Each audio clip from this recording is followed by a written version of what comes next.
Good morning, everybody. Good morning, Naomi. How you doing?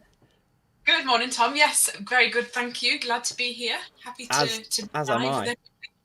Yeah, it's really exciting, and obviously, guys, thank you if you're joining us once again. It's a little bit different. We're not in the studio. We are at home because Yeah.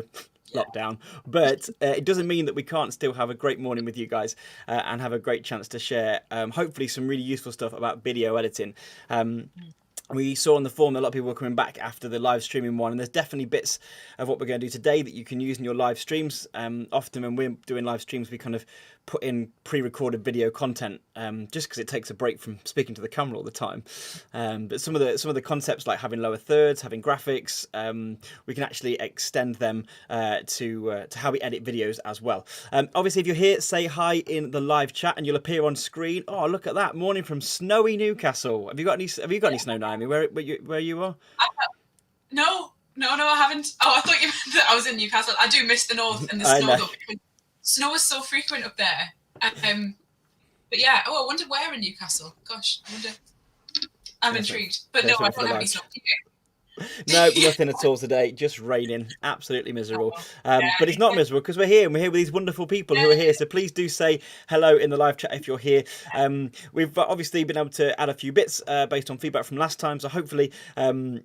Having the live chat on screen will help us see each other's questions and that kind of stuff. And if you've not had a chance to get in there yet, please do say hi because it's nice to know who's with us today this morning. Oh, Gosforth. They're here from Gosforth. Gospers. Um, Oh, lovely. Very Oh, nice. thanks, Lawley. NDCYS are here. It's good to see. Good to see our guys are there. I mean, they've not had a choice. It's officially mandated, so that's. Yeah. But They it's must. great to have you with us. Let me Yeah. talk you through how this morning's going to work. And again, please do at any point just drop a question in the chat. We can see the chat all the way through. So if there's stuff that comes up, or if I go too fast, or I talk about a concept or a term, or anything that's a bit too confusing, just stop us and check. It's really important to have and to make sure that you guys are getting what you need. And there's no point skipping over something that might be. Oh, look at that! Some more people. Good morning. Oh, good morning, Andy Clare. Andy Clare. Oh, Oh, great friend. Great friend. Andy Clare's there. Kimbry, Miss it. How you doing? Good to see everybody. This is brilliant to have you with us this morning. Let me tell you how it's going to work.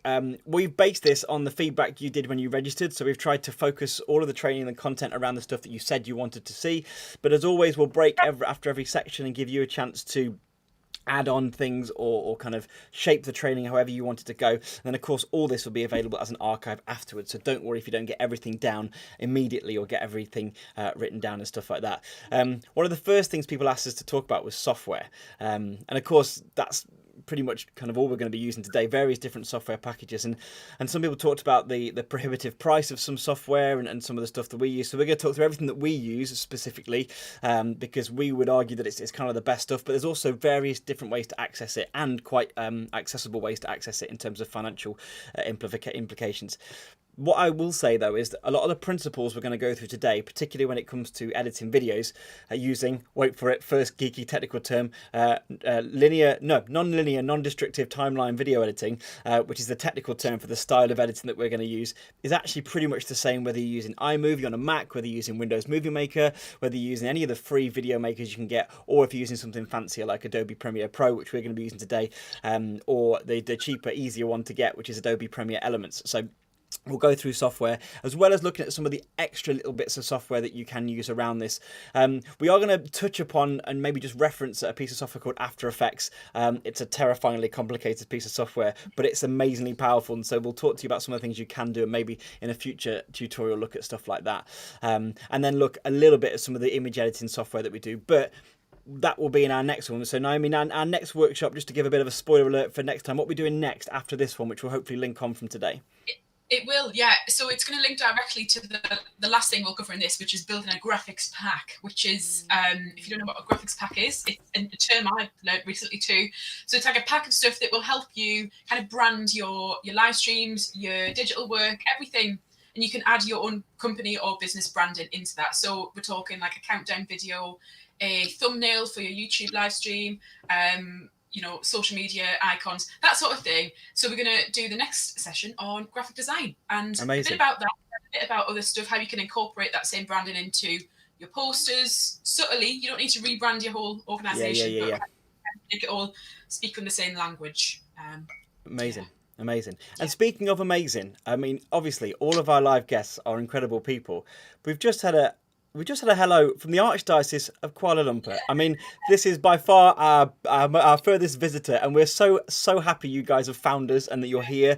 And we hope that this is useful for you guys as well. The Acutis project is still very new. We're about a month old, you know, so the fact that we're reaching the other side of the world is just brilliant, and a huge reminder of the importance of us doing this stuff, because we're all playing for the same team.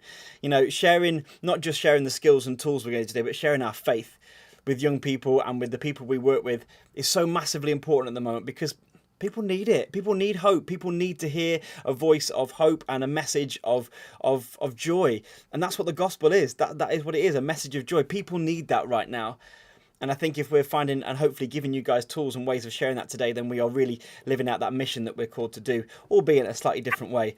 But do you know what? One thing it really got me thinking, because we're going to have a look after we've looked at the software at kind of basic editing principles, is kind of how would Jesus edit a video? This was what I was thinking this morning as I was kind of getting ready for today. And I thought about how he used to tell stories, and the bits that he would leave in and the bits that he would take out and the bits that he'd let you figure out for yourself, because he was always able to get across so much meaning in a very short, snappy kind of attractive way, so that people could replicate it and share it and talk about it again without it being too kind of complicated for people to understand. And it made me think, actually, that's how you edit a video. You know, sometimes you can have hours of footage. You've got to pick out what's important, make it easy to share, easy to replicate. So what's important, the gospel message, gets shared. And I think that's just incredible. So huge response today. And it's great to have you with us. St. Martin's Chaplaincy, SimFed, HCPT. You guys do amazing work. And I think, as we said last time, thank you for everything you're doing during this time. The fact that you're committed to trying to find new ways to share the gospel and to reach people with their faith is a real testament to your desire to serve the people you care about and that you love. And I know they appreciate it. So thank you for being here. As I said before, after we've looked at basic editing principles and workflow is the technical term for how do you get from shooting a video to getting your footage to editing it to making it all look nice and put it all out there. Naomi's going to look then at some of the effects and graphics and look particularly at how we create some fancier effects with our text. You might have seen some of the trailers we've done where things appear and pop in and pop out. I'm going to show you how to do that. And also Naomi's going to show you how to build a countdown timer video, which are really useful resources to have. So when would we use a countdown timer video, Naomi? So especially if you're going live, for example, we could have put one at the beginning of our... yeah, we definitely forgot. But that's for the export settings section. So especially if you're going live, it's a great chance to, allow people the time to get onto the live stream, so they don't miss the first bit of it, because often YouTube will notify people, 3 or 4 minutes after. That's right. Someone's live, which is a bit annoying, but never mind. But we can hack that system by putting on a countdown video. So that we can make them look really cool, get a nice little cool counting down clock, and that, which is really cool. We're going to look a bit at copyright. How do you find images and music particularly that you can use and use safely? And that's a huge area and a hugely important area to get right, so that we're not putting out so that we're not violating copyright and not doing anything wrong, but also, especially platforms like YouTube, if you start using copyrighted content, will start restricting what your channel can do and eventually can lead to your channel being terminated. So you have to be really careful. It's same with finding images for websites and all that kind of stuff. Copyright is a big issue. So we're going to look at how we can keep safe and some places to find really good copyright-free material, some free, some paid. And then, as I say, Naomi's going to finish with that graphics pack, and then I'll kind of link on to what we're going to do next. And that's it. So please ask questions if you want to. I'm going to hopefully shrink into the bottom right hand side over here, and I'll be like, hello, I'm in the corner, and hopefully you should be able to see my screen okay as well, and see what I'm doing. We're going to talk first about software. The software that we use, and we use this kind of most of the time, is Adobe Premiere Pro. Okay, so in our opinion, it's the best software that you can use. It's an industry standard software, and it's very, very powerful. It can be very scary with that, as they say, with great power comes great responsibility, but it can be quite scary when you get in there and just not knowing what all the various bits do. You don't need to know what all the various bits do. You just need to helpfully understand the various key concepts, and then you can really learn by doing. That's what I hope you guys can go away to do today. You can do a 30-day free trial of Adobe Premiere in something called the Adobe Creative Cloud. So if you've never used it before, you can download it for a whole month and try editing videos, which is cool. But as you can see here from the Adobe website on the UK page, you can also download stripped back, cheaper versions of not only Premiere Pro, but also Photoshop.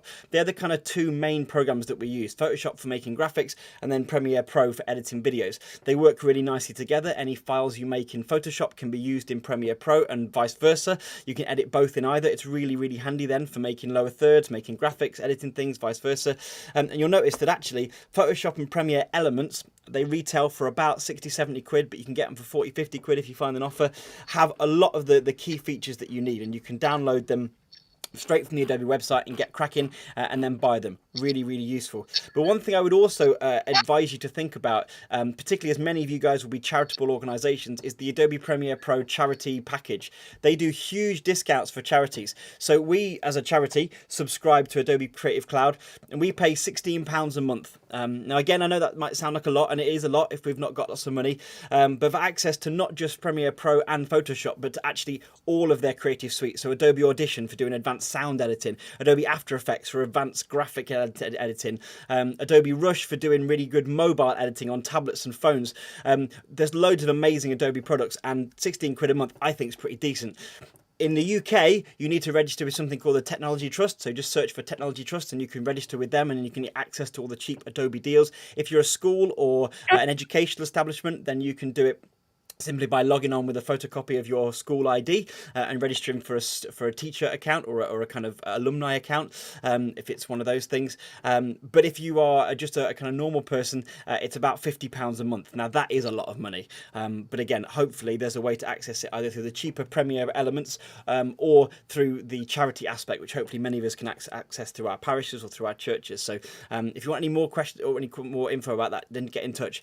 A few other alternatives that I would suggest is to use in terms of cheaper software. Obviously iMovie on a Mac is free and built in, and Windows Movie Maker, which is now depreciated, actually leaves space for quite a lot of free kind of Windows based movie editing software bits. All you need to do is do a Google for the current kind of top ones, and you can see lots of different options. Again though, I would advise you going for a piece of software that's going to give you the power and the space to grow in your ability. And Premiere Elements and Premiere Pro and everything I show you on Premiere Pro today, you can do on Premiere Elements. It really is that. It's the software that allows you to take things forward. So I'm going to pop up Premiere Pro, and what I'm going to do is I'm going to go through and edit a video basically for you. I'm going to put together add in some graphics, do things moving around, show you how my workflow works, how we bring clips in, and then we'll talk about export settings, quality, size, frame rate, all the kind of things that again can be scary that once we've got locked in, we just don't need to worry about. With all of these things, the idea is really that you can do this very quickly and that you can turn around things, kind of get your footage, edit it, chop it together, throw it out, get it done. Because what we want and what we're finding is working best is really kind of little and often content. Young people do not want a 1.5 hour Oscar-worthy epic, you know, with all these kind of crazy special effects and CGI things popping out. What they want is stuff that looks snappy, professional, but is also coming out quick and is short. And I suppose the first thing I would say before I even start is don't put too much in. 4 minutes is roughly the longest a video should be if it's a regular post. Any longer than that, people are going to lose interest. And when you dig into the YouTube stats, which you can do, you'll find that viewer drop-off happens around 3 to 4 minutes. So if you can't say it in 3 to 4 minutes, you need to think about it again, content-wise. But for here, we're going to set up a new project. And again, there's some really scary things where it talks about renderer and scratch disks and ingest settings. I'm going to talk briefly about these things because if you are able to access some of these things, it does make a difference, but I'm not going to spend too long. And again, as people did with the last one, I'm happy to geek out with anybody afterwards on any of this kind of stuff if we can provide more specific support. So at the moment, I'm going to create a new name for my project. If you've got access to hardware acceleration, so if you've got an NVIDIA card, for example, we talked about this with Premiere, with OBS, you can enable the Mercury playback engine in Premiere. It's really good. It just offloads some of the work from the processor to your graphics card, so it runs a bit smoother. If you can't, you'll just have software only, and that's still absolutely fine for everything we're doing. Nothing too complicated today.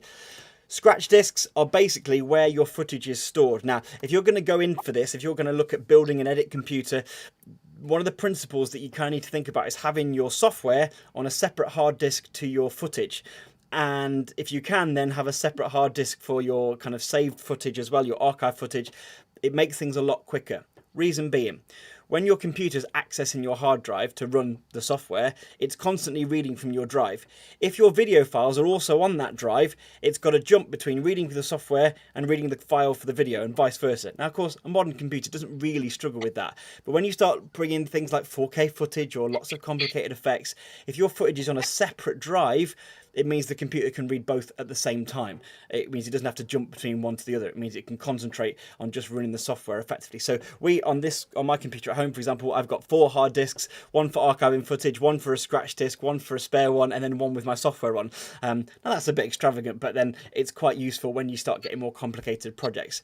As always as well, scratch disks should be SSD drives now. No excuse for not having SSD drives now. They're really quite cheap. But again, I know not everyone's got access to that. So if you've got slower kind of standard disk drive, having separate disk drives really helps. Now what we've got is we've got all of our paths set to a different drive than our project. So I'm saving the project on the C drive and all my footage on the S drive. And that just helps speed things up. Once you get in, however, we can close down this one. And then close that panel as well. We're left with this window. This is what Adobe Premiere looks like, which is scary and grey, but I'm going to talk you around the various bits. Up here, traditionally, you have the source window. So this shows you what you're working on, the raw footage, your raw source material. This is your output window. So a bit like in OBS, you remember when you had your kind of stuff you're working on and stuff that's going out live? It's the same principle. This is stuff you're working on where you can choose bits, crop bits, decide on bits. And this is basically your kind of program window or how your video is looking, where you can stop, play it back, watch it back, and that's where that appears. Down here is your timeline, and timelines are something we're going to get very used to in a minute because timelines are the real principle behind editing. And over here you often have something like what's called like a media bin, which is where I'll keep all my files. The basic path, the basic kind of workflow is like this. Your files go into this window down here. They then appear in your source window where you can do things to them. You then take them down to your timeline where you can then arrange them where you want them to be. And then they end up in your window ready for your output video. So it kind of goes like that in a bit of a flow. And when we look a bit later at some graphics packages, you'll see that you can change this space to see how it looks. But we're going to bring in some files. Some basic files just so we can start, and I'll show you what they are as well. So we've got a few things. First thing we've got is our main footage. Okay, so we've got a piece of footage here filmed by one of the lead lay chaplains in our diocese called Marcia. She's brilliant. She's done a bit of a video on St. Agnes, the feast of St. Agnes. We all love St. Agnes. She's amazing. And if I double click here, she now appears in my source window. So I can now technical term coming up, but if we're going to sound fancy and all official, I can now scrub through the footage. So this is called scrubbing. When you scrub through the footage, so I can see, got a lamb in there, brilliant. I can now scrub through the footage and I can jump to any part in it. I can play the footage, so you can hear the footage as well, which is fantastic. And then I can move to various bits, so that's fantastic. I've also got a few other bits in here. I've got some music, which I might want to bring in later on. I've got a lower third graphic, which I might want to use later on. I've got a sting video, so I can maybe start it off with a fancy sting, which will look cool, and maybe a sting to go at the end. And I've got a picture of St. Agnes. She's looking great there with the lamb, so I'm going to figure out a fancy way to bring that into the video as well. So I'll show you how I do all that. First thing though, how do you get from here to there with a bit? The first thing I would do is I would decide which bits I want. Now at the start, Marcia is there checking the cameras there. I don't want this. This is dead footage. Hello. Right, so I've got 4 seconds I don't need. Here's my first kind of tip. On Adobe Premiere and on a lot of things, you have keyboard shortcuts. For selecting your in and out points, the little icon you need is this one, but you can use the I or the O key, and you see it says that. It gives you the little tooltip. So what I do is I would press play, and when I want the in point to be, which is roughly about 4 seconds, I'm going to press the key I, and you'll see it starts to mark a little section of video. So here we go. There we go. She's waiting. Don't want this bit. Don't want this bit. There we go. So I've set my in point. Now I'm just there with that little marker, and I can press this button to go there and test that. Hello. I've got hello marked as my in point. Now, obviously, I'm going to chop a bit out because I might have a bit of time to put my ident in. So I'm going to press play now. Marsha, and I'm going to decide how much of this clip I want to keep. Academy Trust. Now, hopefully, earlier in the week, just doing a bit of an intro. To meet with Tom Shannon from the St. Talking Thomas a bit Aquinas fantastic. Trust. Yeah. And you learn all about our word of the week this week, which is challenge. Now, that's a really nice point. That's a really nice intro where, and often you'll find this in YouTube videos, a little bit of footage and then to bring in your sting. So you'll notice now that it's marked my in and my out points and created a little clip for me. All I need to do now is click this button, drag it down, boom. And now I've got the clip on my timeline. My timeline has popped into life. Let me talk you through the timeline a little bit.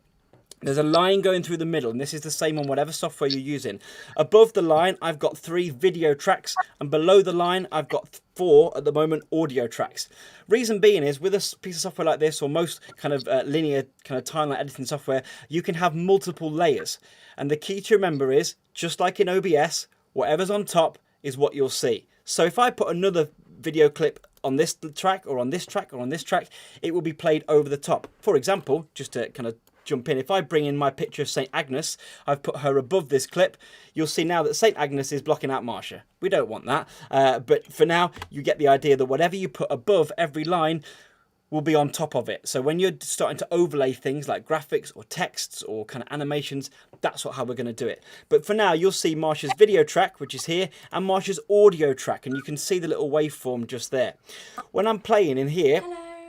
I can see on my audio monitor, which is this bit just here, or on this line here, just how loud her clip is. We're going to look at audio levels in a minute, but I can see Marsha talking. So Marsha's going to introduce the word that she's talking about, which is challenge. fantastic. Now, at the moment, at that point, I want a new clip to come in. I want a sting to come in. So a sting is a little video clip, and we've got a little Acutis Project sting, which looks a bit like this. Ooh, fancy. And again, we can show you where to download this kind of software and make these kind of things a bit later on. Now, I've got that. I want that whole thing. So I'm going to drag it and I'm going to put it next to it. And you'll notice now that we've got one clip buttered up against the other clip. But if you watch, what will happen is we'll go... Our word of the week this week, which is challenge. Cuts to my little ident. Fantastic. Marvellous. And then we're going to cut back in to the next bit of Marsha speaking. So we need to go back to Marsha, double click here again, and you'll notice I've still got my old in and my old out point. So again, this button takes your cursor to your out point, and I'm going to decide where I want to come in, because I kind of want to come in where I went out. So I'll put that as my in point. Now, I'd like to spend some time with you. Today. Okay, now I went a bit too fast here. I can manually adjust here. You see, I can manually adjust where my in point is. A little opportunity for prayer. Let's go back a little bit more. This week, which is challenge. Now, I'd like to spend some time with you today. A little opportunity for prayer. And we're going to think about somebody very special and very important. She had a very, very big challenge to face, even though she was only a very young girl. So before we begin our time of prayer, let's think about Jesus, the person who guides us and helps us and leads us when we feel challenged. Okay, so that's a lovely little bit of intro there. Okay, so again, to bring this next clip, I've now selected my in and my out points again. This workflow is a really useful way of doing it, because it means that you're only pulling out the content that you want. Drag it in, pop it in, and you'll now see that we go straight from our... Now, I'd like and to I'm back in. spend some time So with already, you I'm liking it. today. The thing is, though, it's just a blank frame at the moment. I'm thinking, how can I make this look a bit better? Well, what I can do is I can add a graphic. Now, you'll notice here that we've got, just down here, we've got a lower third. Okay, now a lower third is something that appears, surprisingly, above the lower third of your camera. Now, if you look at the live stream we're watching, our lower third is this fancy wavy blue thing that's just down here with the text going. Last time when we did the OBS tutorial, we talked about lower thirds, and Naomi's going to go through this in a bit, but this is basically an image with a bit of transparency. And if I take it and I put it just here, I put it over Marsha, you'll see now that it appears just here, but it's a bit too big. And this is where a really important kind of feature comes in, effect controls. So as well as monitoring the source, when I've selected a clip by clicking just here and I go to effect controls, I get lots of scary looking but very important numbers which show me how to alter this. So for example, this is too big at the moment. So where it says scale, I can reduce the scale. Oh, marvelous. And I can make it as big or as small as I want. Now, I think this is set for double height. So if I set it to 50%, marvelous, that's fantastic. But it's in the wrong place. So again, with the position, I can alter its x-axis. Don't want to move it left and right because it's about right. Or its y-axis, and I can put it right down at the bottom. And you notice now that I've got a lovely little lower third. And we'll notice that Marsha's got... Hello, My name is Marsha and I work for the Our Lady of Lourdes Catholic Multi Academy. But as you can see, it's just disappeared. Reason being, look at your timeline, it doesn't carry all the way along. Great little tool. Click on the arrow tool, and the only ones we're going to use today really are the arrow tool and the razor tool. They're the only two. One to select and one to cut. With the selection one, I can now drag this to match the length of that first clip. So I know that Marsha's going to have that nice little lower third beneath there all the way through. I don't want it over my sting, so that's why it ends just there. And you'll notice that as soon as this comes in, which is fantastic. My little ident comes in, looking good. Fantastic. Now I want it to come back in again.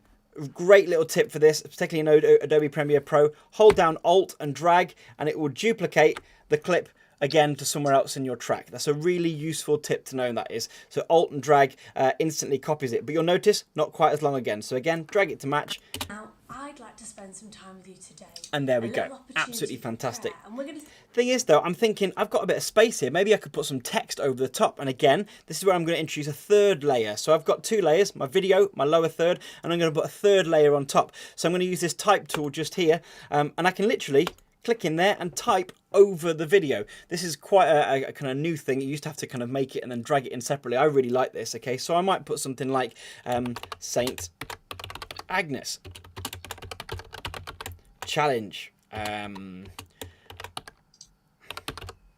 Marsha. Okay, so we know who's doing what. So I can click on this and I can now, literally just like I'm making a graphic, put this wherever I like. What this will do is this will update the numbers. So if I put the just here, say Agnes Challenge Marsha, looking fancy, I like it. You'll notice now I've got 3 layers just here. Say Agnes Challenge Marsha. Now, what I quite like to do is have that over here. So again, I'm going to Alt and drag, move back, and now I've got that over there as well. And then we make sure that it's the length and breadth of that. Hello, everyone. Good to see you. It might be a good point at this time to look at kind of how we move between one clip to another clip, because there's a phrase for this and it's called a transition. Changing from one clip to another clip can just be a simple cut. And one thing I would definitely recommend is not to get too fancy with this. I know it sounds kind of counterintuitive when we're teaching about how to be fancy with stuff, but often you can see people putting in like radial wipes and star wipes. If you watch the original Star Wars movies, for example, George Lucas likes to do all sorts of wipes where it kind of flips around and bends over. And you know, you've been in those PowerPoint presentations where they do page flip, page turn, the one where it folds itself to an origami bird and then flies away. No one needs that. What they need is simple jump cuts, which is often just butting the clips up against each other. If you want something a little smoother though, the next one and probably only other one I'd suggest doing is a cross dissolve, or sometimes called a crossfade. And for this, I'm going to go to my effects panel just here. You can sort through, without having to search them, you can sort through all these, and I can just type in cross in the search button, it brings in cross dissolve. Now if I put this at the start of a clip, what it will do is it will give me a nice gentle fade in. So I'm going to put this cross dissolve on the start of Marsha's text, and you'll notice now that the text fades in at the start. And I think I kind of like the lower third to fade in at the start as well. So I'm going to take this and I'm going to put this in to the lower third. I've dragged it onto that clip, and now we're going to go, ooh, nice one. My name is Marsha. And I think actually I'd probably like Marsha to fade in as well. So I'm going to put it on all. So I've put that same transition from black or from nothing into the clip just here. So there we go. Marvellous. My name is Marsha. Little things make a big difference. And of course, when we come out of this clip here, it cuts straight in. But again, maybe we could do a cross dissolve. So again, this time, I'm going to put a cross dissolve, put it at the end of the clip, and then we'll go. And you'll notice that Marsha fades in. But of course, those two things appear. So I'm going to put a cross dissolve here and a cross dissolve here. And you'll notice what I'm doing for the effects is just dragging from the effects box onto a clip. Now, when you get excitable and find all the various effects that you have, because there are lots, then you can do all sorts of fancy things. We can go from here, and you'll notice that then. Now, I'd like marvellous. To spend some They time fade with back you in. today. Very, very classic. You can have, if you, I'll just show you here. If you look in video transitions, you'll notice that there are all sorts of fancy ones. Flip over, drop to black, spiral wipe, iris wipe, page peel, slide wipe, zoom wipe. I mean, you can have a lot of fun with this. I would argue don't, because no one wants to see it. If anything, it just makes you look like a little less professional, because when you're watching normal things, usually the only thing you'd have is a crossfade or a simple jump cut. And jump cuts, I would always argue, help keep the pace of the video up. For now though, we're doing all right. We've got this, and we've got... Now, I'd like to spend some time with you today. a little opportunity So Marsha goes a bit further. leads us when we feel challenged. Now, I reckon I can probably pull a bit more of that clip in. And one thing Adobe Premiere allows you to do is if you've not bought enough of the clip in, I can just drag this clip onwards and it will pull more of the video footage in because, of course, the original source file is a bit longer. When we feel challenged. And we'll begin our time of prayer. So Marsha's going to lead into the sign of the cross, which is really nice. The challenge Jesus faced and inspired us in the way that he faced it with love and courage. The sign of the cross. Okay, so pull a bit more in. And of the Son, and of the Holy Spirit. Amen. Amen. Now, the special person that I'd like us to now. think Marsha's about to mention St. Agnes, so I'm thinking this might be a good time for my St. Agnes graphic. But I don't just want it to pop up. We're going to show how we can slide her in. And this is going to use a technique called keyframing. And this is kind of where we're going to, I suppose, stop with the effects and just go over how we kind of put them in. Because honestly, between layering, putting text effects in and graphics overlaying and keyframing, there's not much you can't do. And for me, keyframing is really the big element, the big kind of process that helps us really add those complicated fancy graphics that make it just look a bit more professional. We've got a question though from Sarah saying, from where do you get your audio effects? Do you create it from scratch? No. We certainly do not create them from scratch. I wish we did. We actually get them from a free audio library which contains copyright-free audio effects, which I'll show you when we get to the copyright section. Because again, we've not got the time to go and create everything from scratch or doing everything kind of bespoke. We have a bank of resources, and what I tend to do actually usually at the start of the year is we'll pick our colours, our graphics, our sound effects, our music tracks from this big online royalty-free libraries, so that we can then just use them and drag them into everything. Helps ensure brand consistency as well. But brilliant question, and we will definitely cover that when we come to the copyright section. So keyframing, and if there are any questions right now about anything we've done, please pop them in the live chat, because it's probably a good place to break. I'm going to actually quickly nip back to this bit just so people don't have to look at my face again. Naomi, have you got any questions or anything that you'd like to reiterate or kind of talk about from what you've seen so far? I just think effects are there's so many effects, and every time I see like the Creative Cloud software update, there's always something new as well. Yes. There's like little things, so it's worth just using that search box to see, Googling like which effect do I need to use to do this. The amount of times I've done that and found the answer without having to faff on. Yeah, definitely. Manually, it's so good. That's what I love about Adobe. Yeah, no, it is that idea that's constantly updated. One thing Adobe will show you a bit later on is the Adobe Graphics panel, which enables you to, in fact, I might show you in a minute. I'll give you a sneak preview. But along here, you've got lots of different options. And when you click on the graphics panel, there's some really fancy stuff you can get into there. And again, what I would argue with all of these things, the best thing to do is to try. And of course, you can try for 30 days for free, definitely with this, or with Premiere Elements. So great place to do. Right, on to keyframing. Any other questions? As always, pop them in the chat box. I'm going to head back down to the corner. Hello. And Marsha's just mentioned St. Agnes. This is time now, for the special person that I'd like us to think about today is St. Agnes. Boom. Now, this is where your timeline or your kind of marker becomes really useful, because it helps remember when we want stuff to happen. And that is the key to keyframing.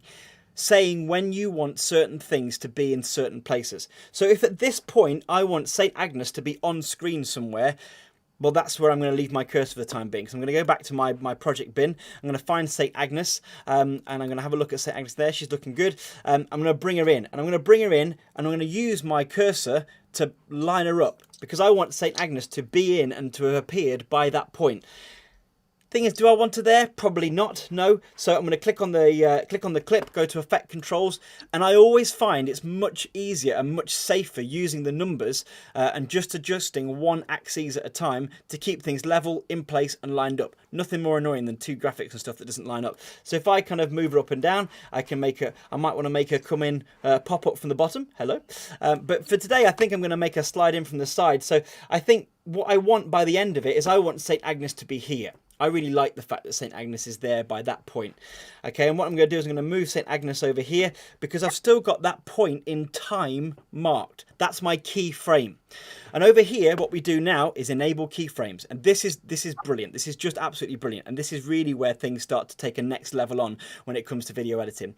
I want, at that point, St. Agnes's keyframe to be marked as a keyframe. So if I click on this button and toggle animation, this little marker appears that basically says to Adobe, at this point in time, I want this image to be this size and in this place. So I've created that marker there.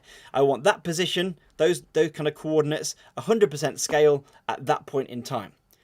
But what it means now is I can go to a different point in time and say, well, at this point, before Marsha speaks about her, I don't want her on screen at all. So I'm going to scroll a bit further back and I'm going to listen to Marsha again. Special person that So I don't really want her on here. Today is Saint Agnes. Oh, okay, right. So I'm going to go back here. Now the special person. Now at this point, at the start of the clip, I actually don't want Agnes to be on screen. I want her to be off screen. But because I've clicked this little blue button and it's recording my animation, if I now adjust one of these numbers, it will record another keyframe. So if I actually want to kick her off to the side, bye-bye, it's now recorded another keyframe with her position being off the screen. And I've now got two keyframes. You can see one there and one there. And if you notice, what will happen is this. The special person that I'd like us to think Here she about comes. today is She's sneaking in Saint from the side. Agnes. Oh, hi, St. Agnes. Good to see you. Now, this is great. I think that was a little slow. It looked a little bit like she was trying to sneak in on Marsha. And so what we've basically got to figure out is, well, look, if she's going to, at this point, be totally off screen, and we want it to be on screen a little bit quicker, well, let's reduce the time between the two keyframes. So let's pull this one a little bit closer because I can move it now. And I suppose we don't want the clip to be as long anymore, so we can move that back as well. And we'll put that to there. So here we go. Let's have a look now and see what's going to happen. To think about today is Saint Agnes. Now, Okay, I reckon we could probably still get her a bit quicker. So I might want to take this keyframe and move her even closer there. And let's have a look again. The person that I'd like us to think about today is Saint Agnes. Marvellous. Look at that timing. Great stuff. So now what we've done is basically said to Adobe, at this point in the keyframes, we want St. Agnes to be off screen and at these coordinates. But by this point, and this is a really useful little button to toggle between the keyframes, it moves your cursor directly to the keyframes. At this point, we want St. Agnes to be on screen. Thing is, it kind of comes a bit over Marsha, so we're going to also add some keyframes to Marsha so that Marsha moves out the way a little bit. And this is when it gets really cool. So at this point, because we want our keyframes to line up, I'm now going to select Marsha's clip. And you'll notice I've got no keyframes, but I've still got my marker in time selected. So I'm also going to suggest Marsha's position just being there. Now, I'm going to try and move Marsha over a bit, because at that point, I kind of want Marsha to be about there. I kind of like her to be there. But of course, what that's going to mean is I've got to make sure that Marsha is in her original position so she can move there. Because again, with keyframes, what you're saying is at this point, I want you here, and at that point, I want you there, marking the keyframes.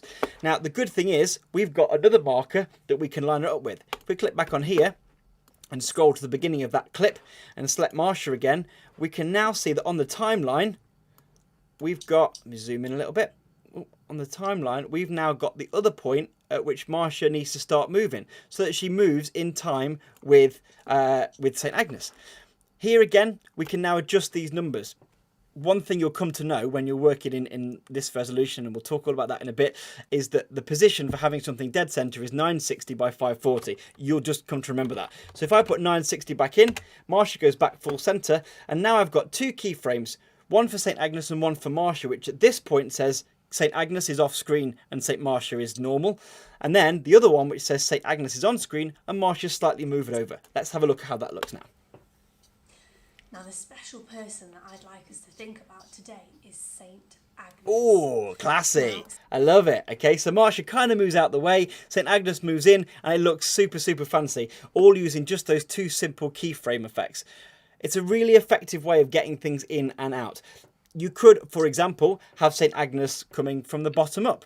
You could have her fading in. You could have her doing anything. But I really like the kind of way things move from one side to the other side, and particularly when you're cutting to things or moving things, just slightly moving things to adjust the screen so that it becomes nice, and I really like it. How, though, do we get back to Marsha speaking normally? Well, what I would suggest is doing this. We're going to find a point later down the line, and we're going to have a look. Saint Agnes was talking about Saint Agnes. Girl. She was only about 12 or 13 and lived in Rome, which is the capital city of Italy. And she was around in the year sort of 200, 300. So a long, long time ago. Now, one thing I like to do is to always make breaks kind of where there's a natural pause in the text or in the speech, just so you guys can kind of, just so there's a natural break, and you kind of get a sense, and you will get a sense when you start editing lots, where a good place to cut is. But what I tend to do is I use my spacebar button, because that's stop and start. As soon as I hear a bit where it's a natural break, I just bang the spacebar, and then it lines that line up again, so I can line everything up to it. So I'm going to make sure Marsha's stopping speaking. I'm going to listen again. 200, 300. Spacebar. So a long, long time ago. That's a nice place to stop, okay? That spacebar. Now, what I didn't do, I went a bit too far there. Marvellous. So now I've stopped at this point. So at this point, I want to get back to normal. So that means that St. Agnes needs to go up until that point. So I can drag her up to that line. So I know up until that frame, St. Agnes is still in shot. But at this point, Marsha's going to need to be back where she should be.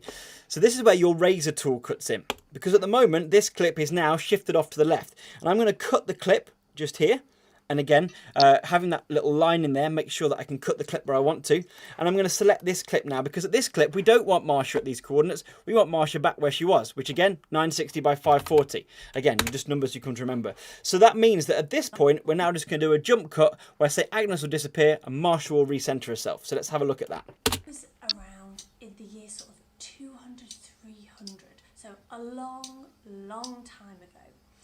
And then Marsha's back on screen. Inspiring for us today. And we don't lose the flow because it kind of... alive, people didn't like that she... Okay, so again, what I can now do is start pulling on some more footage. Jesus. They really challenged her to change her faith. Okay, so just a couple of things to show now, okay? And what I'm going to do is I'm going to zoom out on the timeline. Another top keyboard tip, holding down Control and Alt, and then scrolling out on your mouse wheel helps you zoom in and out of the window. Really good for moving around the timeline very quickly. You'll notice that we've got our St. Agnes picture here, but we've lost our graphics, our lower thirds. That's because these layers don't go. So I'm actually going to need a fourth layer for St. Agnes to appear over the top and to have all of my graphics in place. So I'm going to put St. Agnes, and if I drag it up here, you'll notice it now creates V4, so I've got them. And I'm now going to drag these so they're all the way along so their graphic doesn't stop. But hang on a minute, what's going to happen if St. Agnes is above that? Let's have a watch, think about it. What's going to happen is, with St. Agnes being on our top layer now, when she comes in, she's actually going to mask Marsha's text. So here we go. Now that's no good, is it? So this is again where we start to understand how layers work together. What we actually need is this to be below the graphic layers, but above the video layers. So the way we sort that out, we can just move these two up. Oh, select just one. We move this layer up, and it creates a layer 5. Move this layer down, move that layer up, move that layer down, and then we can move these back down. So now you'll see I've got my graphic layers, but my image is sandwiched in between. And look, all of a sudden, St. Agnes now appears behind the graphic, but in front of Marsha. So again, now we've got that lovely kind of professional look with the graphic on top, but with a keyframe transition happening underneath. The special person that I'd like us to think about today is St. Agnes. Oh, hello, St. Agnes. Good to see you. Was a very young girl. She was only about 12 or 13. And what you'll see now is that in a minute, that clip's going to just jump cut back. And she was around in the year sort of 200, 300. So a long, long time ago. But she's still very inspiring. You notice how that jump is quite a natural break. And often a jump cut can be a really good way of masking where you've got to eliminate some footage that's not kind of been filmed correctly or that you've made a mistake with. Because Marsha, she's a pro. You know, she's very good at doing these kind of things in one take. And of course, we all will be in time. But when you've got to cut a bit out, that break and that little jump cut can be a really good way of cutting between two various bits of footage just to kind of mask a little slip up. Another way to show that you've not kind of lost any time is to do what's called a kind of zoom cut or kind of zooming in a little bit when you cut. And it's a technique that you'll notice loads on YouTube videos, but you'll probably never have noticed before. So if we go here and we kind of stretch Marsha's clip out a bit and we want to... Red for her special day this week, her feast day. Because we remember that so if I want to cut out that bit about her talking about the colour red, for example, I don't really, but if we did want to, here's how we do it. Her life for her So at that point, so we're going to go here again. To change and change for us. But St. Agnes was so brave and courageous that she said, no, I love Jesus and I want my whole life to be about Jesus. So I'm going to stop there before Marsha starts talking. So you notice I've pressed my space bar again. And what I can do is I can use my razor tool now just to put a break in the clip there. I'm going to keep going now and watch the bit I don't want in. So and that's what she did. She gave her life for her faith. Don't need this and bit. that's why we use the colour red for her special day this week, her feast day, because we remember that she's one of the saints who gave her life for Jesus. Now, she's finished that point, a nice natural break in the speech. I'm going to cut that bit again. So what we do here is we go like this, and we butt the clips together. Now, what you'll notice, I'm just going to move the graphic out of the way, it can look like there's a cut or there's a break, and that can jar a bit. So if I go like this, look. To be about Jesus. See how it kind of skips? One of the things you can do, and this is just a little technique that we've picked up, and you'll see it a lot in YouTube videos, is if you slightly zoom in, it will look like, as in on TV programs, that they've just kind of gone in for a really important focus bit. And again, zooming in can actually make a point stand out or highlight the importance of a point. And all we do is we just adjust the scale of this clip. So you might take that scale to 115, for example. So Marsha zooms in a little bit. So this way it goes from here. Jesus, and I want my whole life to be about Jesus. Now, there's a little bit too much of a pause there, which makes it look like there's a break in her speaking. So if we zoom right in, we can cut that pause out and wait till she starts speaking about there. And again, just trim it down, butt them up together. About Jesus. Now, Agnes was inspired to follow Jesus. It's a much more and to be natural strong in break. her faith. And I'd really like to share with you today my very favourite piece of scripture, because it inspires me to feel brave and courageous in my faith, and it's probably something that St. Agnes held in her mind when she was being challenged as well. So, our scripture from the Bible today is a reading from the book of Joshua. So again, a natural break. And the good thing is, what we can do is we don't actually need to remove any footage to go to zoom out again. It kind of just looks that we're cutting out or cutting away from her. So again, put a clip in, highlight this clip here, and all we do is adjust the scale back down to 100. And this way, we've not lost any footage. From the Bible today is a reading from the book of Joshua. Zoom back out, nice and natural, and she goes on to read her scripture. Now again, we can take our graphics and make sure they extend over the top, and all of a sudden we've got what I think is actually a really easy way of chopping out a little bit of footage without really noticing. There are some kind of fancy ways or ways of using special effects, but if you watch a lot of YouTube videos, jump cuts and zoom cuts are really effective ways of moving between two bits of footage, particularly if you want to eliminate something. Now, as you notice, we are getting towards the end of our clip really, because Marsha's really only got another minute before we need to kind of wrap this thing up. So I'm going to show you one more thing, because Marsha's about to read a piece of scripture. And one of the things I think is really good, particularly when we're using scripture, is making sure the responses are on the screen, so people who are watching know that we can say and respond. It makes the video more interactive, and for that we're going to use a slightly more advanced and fancier little graphics panel trick, which Naomi is going to talk a little bit more about as well later on. So we're going to listen to her scripture now. It might be when we're Let's go get here from. Is there now one of the lamb Oh, her lamb comes in. is so wonderful. Only a young girl, and hopefully. Let's get where she's reading the scripture. There's the scripture. Come back in. Do not be frightened or So Joshua, deceived, for the Lord your God is with you. Joshua wherever chapter you go. 10, I think, verse 11. The word Was of it? the Lord. Close enough. I think it's close. Right, so at that point, we should really say thanks be to God. So let's actually have a look and if there's any fancier things we could use. If you click on the graphics panel here, this just gives you a little insight. There's lots of very fancy little things you can use, little transitions, little jump cuts. I'm not going to go through all of them right now, but one of the ones I like to use is this little one here. It's a hand-drawn effect. Drag it from your graphics panel onto here. Give it a minute. And what you'll notice is now, when I get to this point in the timeline, because again, that's where we want it to appear, we can zoom in. We can go. The Lord your God is with you wherever you go. The word. Ooh, little text appears, but that looks cool, doesn't it? Now, at the moment, it says Elizabeth Mayweather, designer, painter, illustrator. We don't want that. So you click on here, click to edit, and I can now edit. So what we need to say is thanks be to God. And actually what we might put on the subtext is that is the response. Nice one. And now I've got this lovely little graphic which just appears. frightened or dismayed, for the Lord your God is with you wherever you go. The word of the Lord. Lovely little response appears in the corner. Right, so what we're going to do is we're going to kind of just jump out of here for a minute, because I could and do spend hours kind of video editing, but I want to just recap over the things we've looked at. We've looked at workflow, going from sources, so various media files, static graphics, video tracks, and putting them into your source window so you can see what you're working with, crop bits out, select the bits you want to use, dragging them into a timeline, adjusting a timeline using both layers, cuts and transitions, and then using keyframing to move around your various sources to create various different effects, as well as pretty much just nipping into the graphics panel, the essential graphics panel. A couple of last things I want to talk to you about. Audio. Audio is very important. And you'll notice here that up here, we've also got the audio clip mixer. Now, you don't need to understand about decibels or about peaking, but what you do need to know is that audio needs to be of the same level. So if your music's in there, it needs to be as loud or probably a bit quieter than your vocals, and that it needs to be normalizing around 0 dB, which means, in effect, you need to make sure the green bar gets around this 0 bit. So if I click here, you'll notice that actually Marsh is a little bit quiet. Very simply, I can right click on this clip and we get lots of options. Again, don't worry about any of this. Audio gain is the one I'm just going to give her a 9 dB boost, and that you'll notice that the sound pops up as well. She was only a very young girl. Already, and now I'm peaking about so kind of 12, just a bit below, and I could even take it a bit higher. About Jesus. Just so I can get that audio where I want it.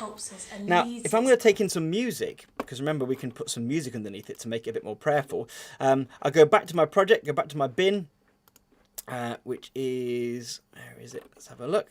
My Qtis demo. Here's some music that we got. Now again, music appears as a waveform in here.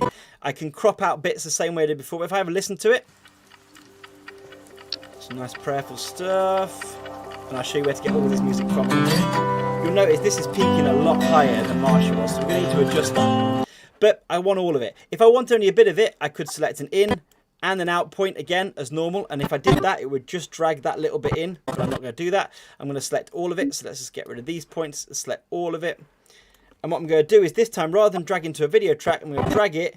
I'm going to drag it. I'm going to drag it to a video, to an audio track. Okay, so this, you'll notice this sort of green bar is now appearing just here. I'm going to put it on so it starts just after we come back after the ident, and you'll notice that it kind of fades out there. So let's have a look at how that mixes together. Get our audio mixer. I'd like to spend some time with you today. A little opportunity for prayer, and we're going to think about something. That's way too loud because you can't hear what Marsha's saying, so I can simply fade out. Very big challenge to face, even though she was only a very young girl. Boost Marsha's audio a bit. So before we begin our time of prayer, let's think about Jesus. And all of a sudden it's got a lovely little background fill. Helps us and leads us when we feel challenged. Helps create that prayerful atmosphere. And again, we'll show you exactly where to find this kind of stuff in a minute. But again, you'll notice that this needs to then last the length of the clip. Now, you can't stretch out an audio clip the same way you would kind of a picture. You need to just Alt and copy. And this is where I tend to use 2 audio tracks so that you can mix between them. Because as well as having video clips playing simultaneously, you can, of course, have audio tracks playing simultaneously. So this means that at the end, it will mix from one and the other one will fade in. I love Jesus and I want my whole life to be. There you go, and that way you can create a seamless move. And again, we go Alt and put it up there again as well. So I can just keep that going ad infinitum just by mixing and blending from one track to the other.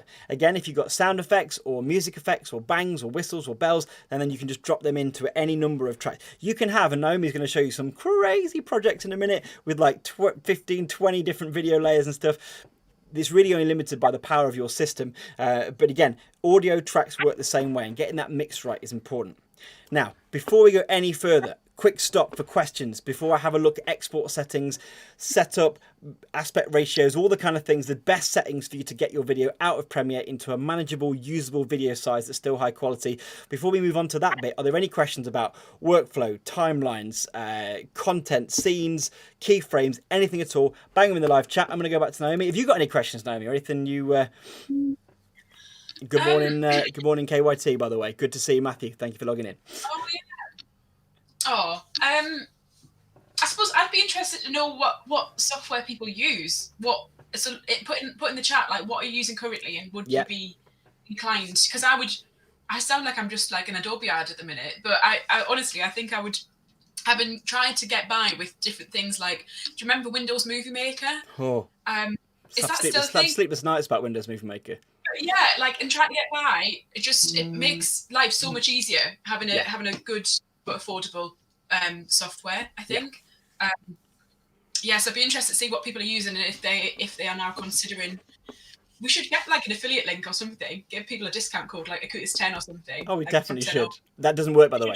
I mean, it won't work if you try it. We've got a really good question from Andy Clare. Is there an option to add subtitles? Yes. Yes, there is. There's quite advanced titling options, including in doing like scrolling titles, things that move around, like the end credits and stuff like that. One of the things I think that's worth noting, obviously, typing subtitles verbatim is quite a difficult thing. YouTube actually automatically, using the power of Google voice recognition, generate subtitles for you, and you can enable that by default when you put your video on YouTube, so it will automatically subtitle for it, which is quite useful. And that's kind of something you can also do when you're live streaming, particularly even if you're using Google Meet and various software. If you're doing it into a live event, it can actually subtitle automatically. Adobe Premiere Pro does have some advanced automatic or subtitling features, but they're still in development. So for adding default or kind of make your own subtitles, and Naomi, actually, I know you've made a video recently on the Acutis project where you've actually subtitled Pope Francis's words, and actually if you get a chance to have a look at that, you can show that clip on your screen as well. But the way you would do it very simply is like this. So say like we want Marsha to let's get Marsha back up here. Let's get Tom. People didn't like that she was a follower. So when she's reading the scripture, there we go, it's about here. Our scripture from the Bible. Well, actually, yeah, so like we want to put the sign of the cross in, which is when Marsha does it before here. Finest Trust, and you learn all about our work. Yeah, so Marsha. Spend some time with you today. That's the sign of My name is. Now, hopefully. where's the sign of the cross? Okay, I can't quite find it right now, but it doesn't change the fact that this is how you put it in. You go to the text title here, like this, and you click anywhere you want to create a text title. If you want to create a text box, so you want your text to fill just here, you can drag it to make it create a text box, but you might then put in there, and so on and so forth. When you click as an arrow, you'll notice now that this has now been created as a source window that you can drag and move and drop. You also have the ability to adjust the parameters for this.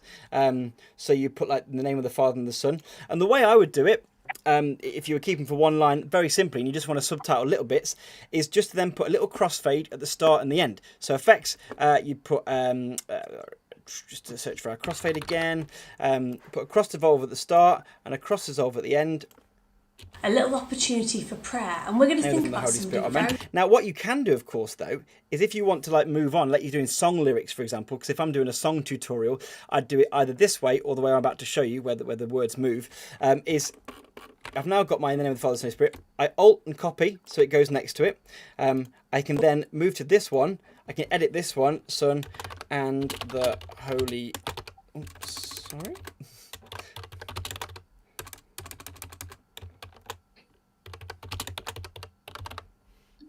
Holy Spirit.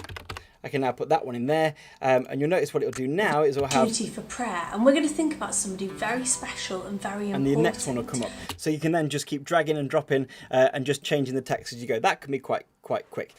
One of the other ways, though, because obviously we created a text box here, you'll notice this text box is like this. If we've got... let's just copy and paste that. So you can see what a lot of text would look... Oh, there's... don't need to see all that. That's just some text. That's our Acutis password for our live stream, which is there. So if I want that text to do something, all I need to do is click here, and I can then go to my graphics panel here. And what we've now got is the option over here to edit. If I click off that one, you'll see now that I've got an option for it to roll. You see where it says roll just there? And roll basically now means that I can make the text go up to bottom. With subtitles, the key is going start off screen, end off screen. You might want it to start on screen, but to not end off screen, so that it will be on and then fade up. I like to have a kind of a roll off screen and a roll and an end on screen so that it kind of gets their ends and then fades out, but either one's fine.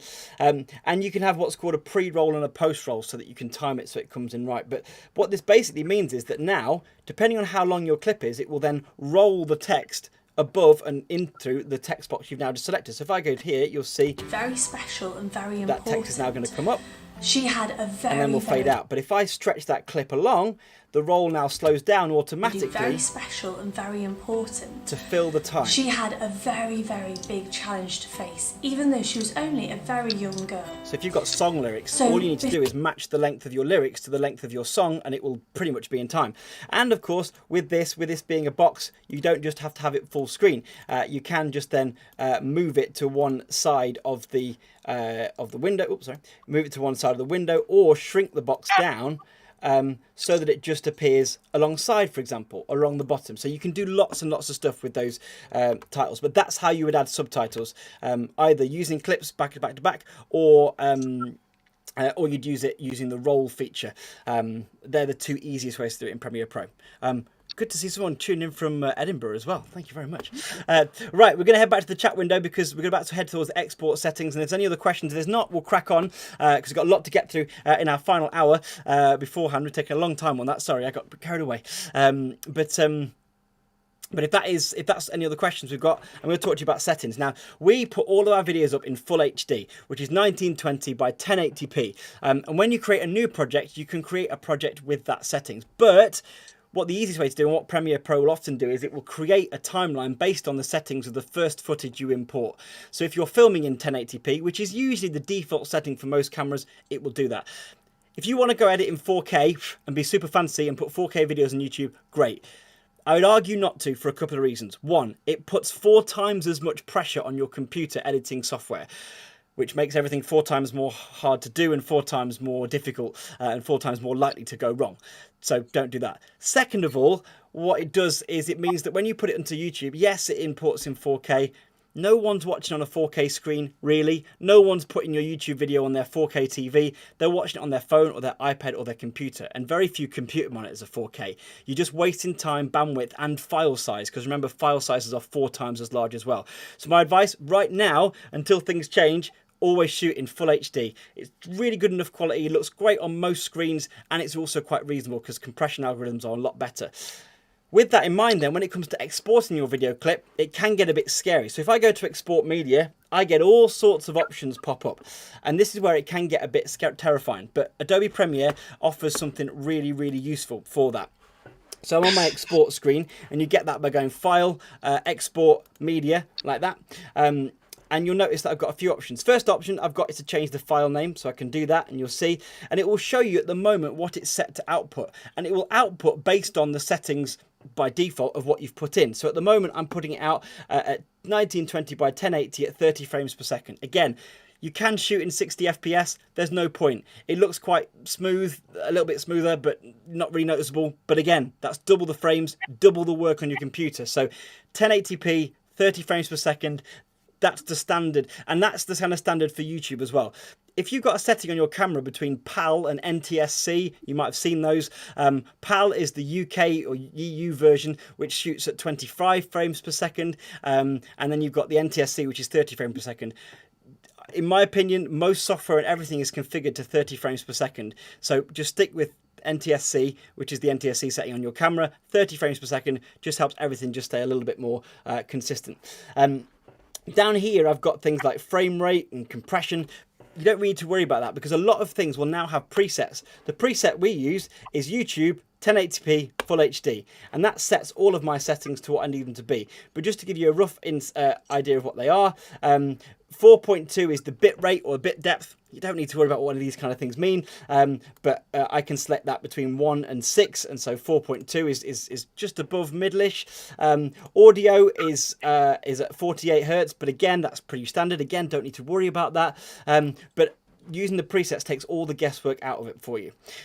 These few things as well, you might have options for variable bit rate, which is VBR, or constant bit rate encoding.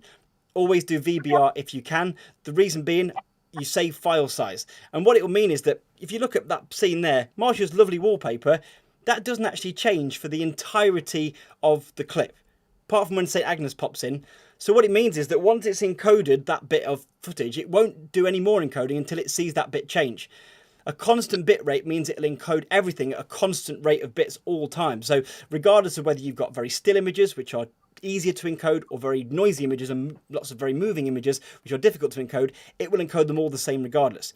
More size, more files, longer to do, longer to upload, longer to process. And you'll also notice that what it'll do is it'll tell you my file size is going to be at 500 megs. Usually what you want is roughly about 100 to 150 megs per minute. That's about right for good, high quality content that's not going to break your bank or fill your hard drive up. So we've got a kind of 4-minute video here because we've got a few extra clips in there. And so 580 megabytes, that's about right. And when you export that, then that will just render away and do it in the background. But again, 1080p, they would be our export settings we'd use kind of without question. And again, the format that we would do it in is always MP4. MP4 is pretty much the standard for uploading to YouTube. There are some other options you can use, even some more fancier, newer ones. But at the moment, MP4 is the standard, and it's sometimes called MPEG-4, or it's called standard, more normally, H.264. Now, there is also H.265 encoding, just to confuse you, but that's not really the industry standard yet. So H.264 is what you want. And again, we use the YouTube 1080p Full HD preset for that. Whew, right, okay, I've been talking for enough time. You need to hear from Naomi because she's way more interesting, and we're going to look at some more complex projects and some more advanced graphics. Is that okay, Naomi? Are we okay to kind of come over to you and get cracking with that? Yeah. Well, one thing I learned recently, Tom, about export settings is I wanted to send a video that I'd made to someone on WhatsApp first to see if it was fine before I spent the time like exporting, especially if I haven't got like a really powerful computer. I think it can take ages to export sometimes. So and you can clarify with it whether this is the right thing to do. I googled it first of all, and it said to move the target bit rate to quite low. Absolutely. And it took like 50 seconds to export, and then I could literally just drop it into web.whatsapp.com, send it to the people who I was making for, and said, "What do you think of this?" They watch it on their phone, say yeah, and then I can actually export the final version. Yeah, rather than definitely. No? Yeah, it is. Yeah, so megabits per second is actually the same megabits per second that when we're talking about OBS. Do you remember when we had that setting last time? So we said to set it around 4 to 4.5, kind of. So if you look at, we're actually setting it to about 4 to 4.5. So it's similar quality. But yeah, absolutely. What that basically means is how many megabits per second is it going to use of information? And if you set that to 2, it's going to be 50% less than doing it at 4. So at 1, it's going to be. So yeah, absolutely. And of course, you can also reduce the resolution as well and just put it in 720p.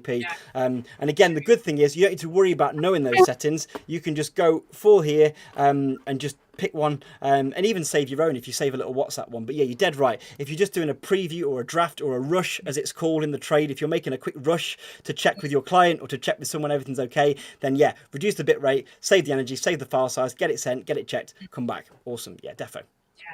That's cool. I just thought of that now. But yeah, thanks for clarifying live on YouTube. Yeah, but I'm ready to rumble. Take it away. If any questions on what you've said? Very interesting. No, I think we're good to go. Go for it. Yeah. Okie doke. Cool. So hi everybody. I like Tom said, just going to run through 2 things mainly. First of all, using kind of graphics and effects, text to overlay on an image. So I'm just going to share with you one project that I'm currently working on, actually. This is a real work in progress, real life. So let me just show you. So here's my screen. This is Adobe Premiere Pro. I know a few people in the chat have mentioned that they're using that. So that's fantastic. In case you haven't seen this program before, just an overview of what you've got here, because there's a lot going on. I know when I first opened it the first time ever, I was like, oh my goodness, what are all these boxes? What do they mean? And why is it there? So this is your timeline. You've seen this already because Tom is using it. Actually, you've seen most of this because Tom is using the same program. Over here in the left, you've got all your kind of files. That's like a little bag of files, your images, your overlays. You can see I've got a few graphic overlays there, some music, some other bits and pieces. Over here is your source.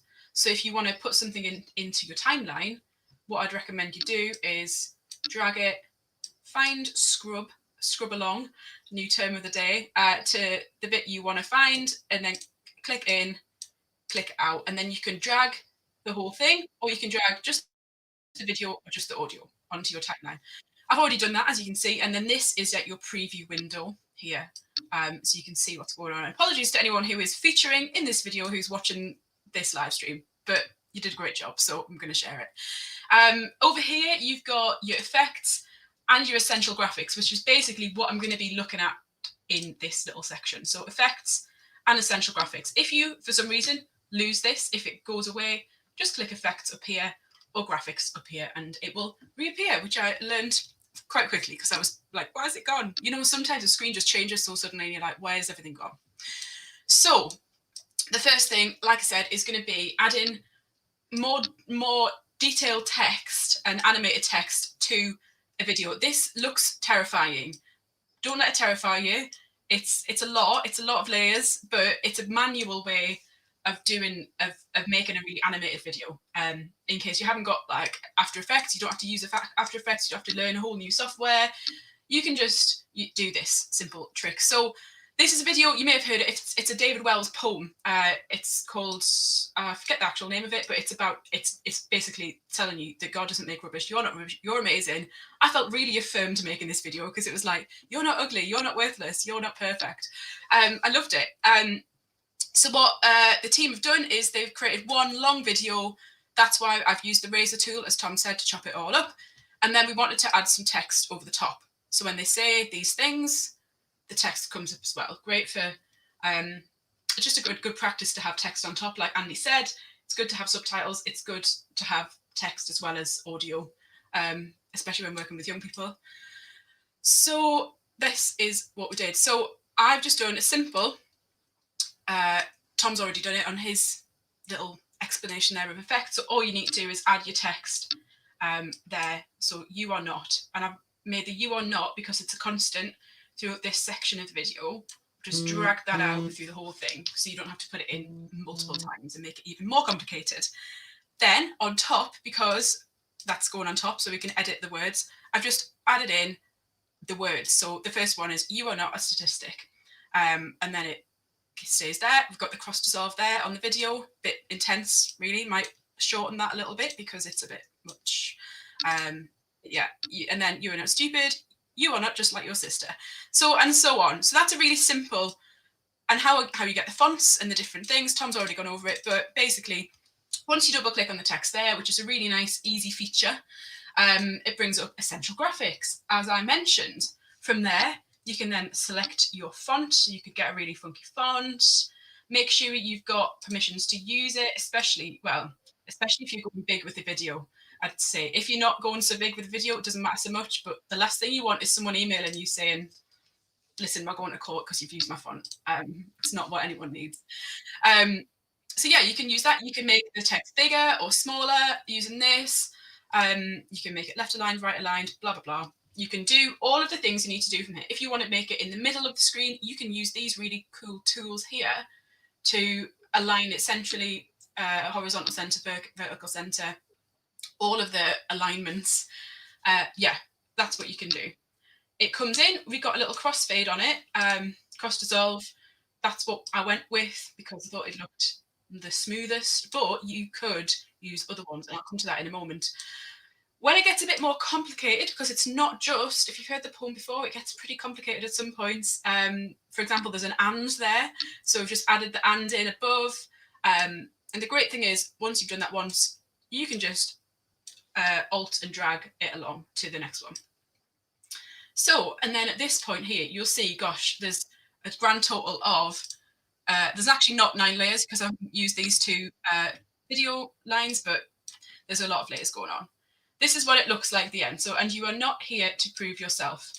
But these words could all just come on all at once. Of course, that would be an easy and effective way to put the words on the screen. But I was feeling like being a bit fancy, not like me. So I went, you are not here to prove yourself. And you'll see it comes in when scribbling along really slowly. They all come in one by one. So you're not here to prove yourself. Like that. So as you can see, it's the same concept, the same principles, only using the layers and adding text.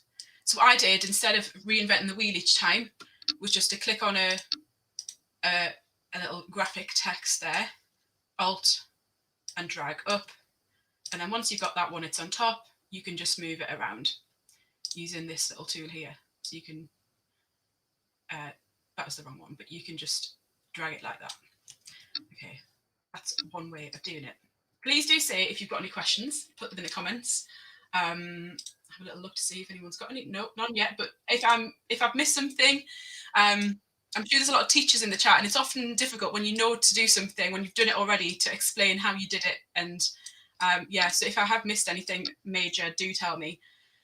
So as you'll see, as the video goes along, it's got all the different phrases there, and then the same principles, only more layers. So with every line you want to make, you just alt drag it up.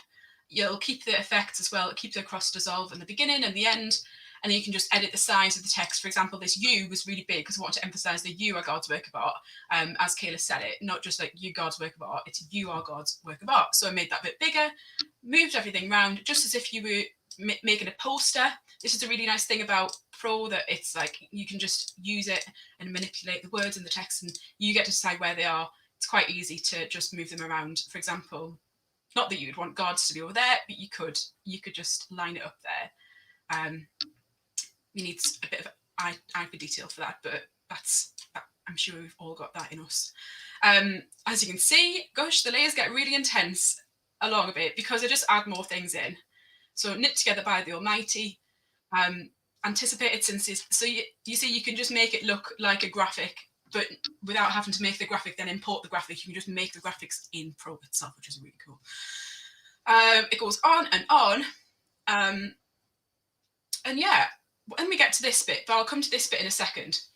So throughout the video, I, first of all, didn't have, it was just this initially. I thought I'll just have, they've got this lovely brick wall in one of the rooms at their centre, and I thought, oh, we'll do that. But then I thought, actually, it's really difficult to see, and especially if you're watching it from afar, especially if you've got a class of students who are socially distanced in a classroom, in a hall, and they're sat right at the back, they're never going to be able to see this. So what I did is, you'll be able to see, put a little gradient overlay on. So it takes up half the screen, and it's gradient, and this is something we'll discuss in the next masterclass, but making a kind of graphics pack for your videos so you can use similar things in each one. It's a really simple way, though, of getting a background that kind of fades. So that I made in Adobe Illustrator, or anything you want. You can even use PowerPoint to make these sorts of things. As long as you export them, like we said last time, it's a PNG, portable network graphics. Correct me if I'm wrong, Tom. Tom knows all the terms. I know zero terms. Yeah, you can just use that. It basically means it's got a transparent background. So anything that's not colour is transparent. So that's a brief overview of how that happened. But you may be thinking, what about different? Like cross dissolve's lovely, but it's, you know, it's a bit beige, isn't it? Sometimes. I'll come to that in a second. But first of all, I just want to show you this bit. So this is something that's been quite like popular in COVID times with video editing, the kind of window effect, I guess. And it can be quite complicated to do. Basically, what you've got to do is just use your layers wisely. So instead of having what I could have done is got each of these videos, cropped them using a crop effect. So if you just search in there, crop, all you'd have to do is drag, drop that on, and you can crop it off from the left or from the right, the top, the bottom, etc., to make a square video. And I did think about doing that first, and I thought, hang on, this is far too complicated to get them all aligned and right. And you know, you could drag them up and have them aligned maybe at the top. What I thought would be a lot easier, and this is where you'll see there's a lot of layers going on. Another thing I will talk about is sequences and nesting, which is a sensible thing to do.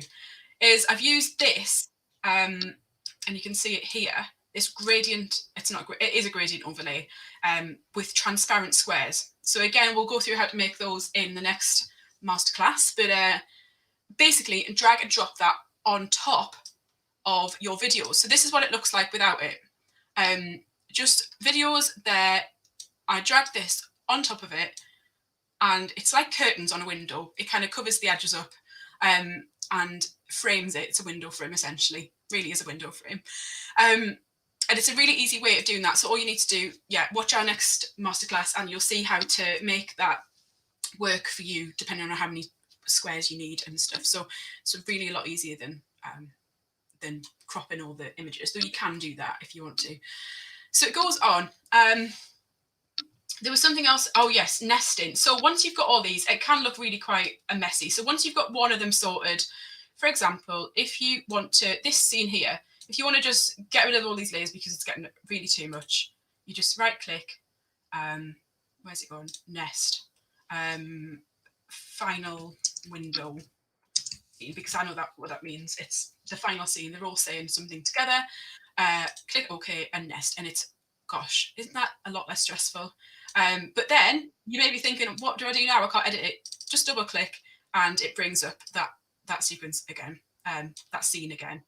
So there you've got it, and you can edit it, and it will edit in real time there as well. So that's a really nice way of keeping it looking less stressful, because I don't know about you, but this is a lot going on.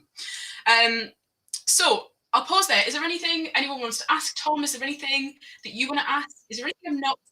Question. Someone's saying, how long did it take you to do that?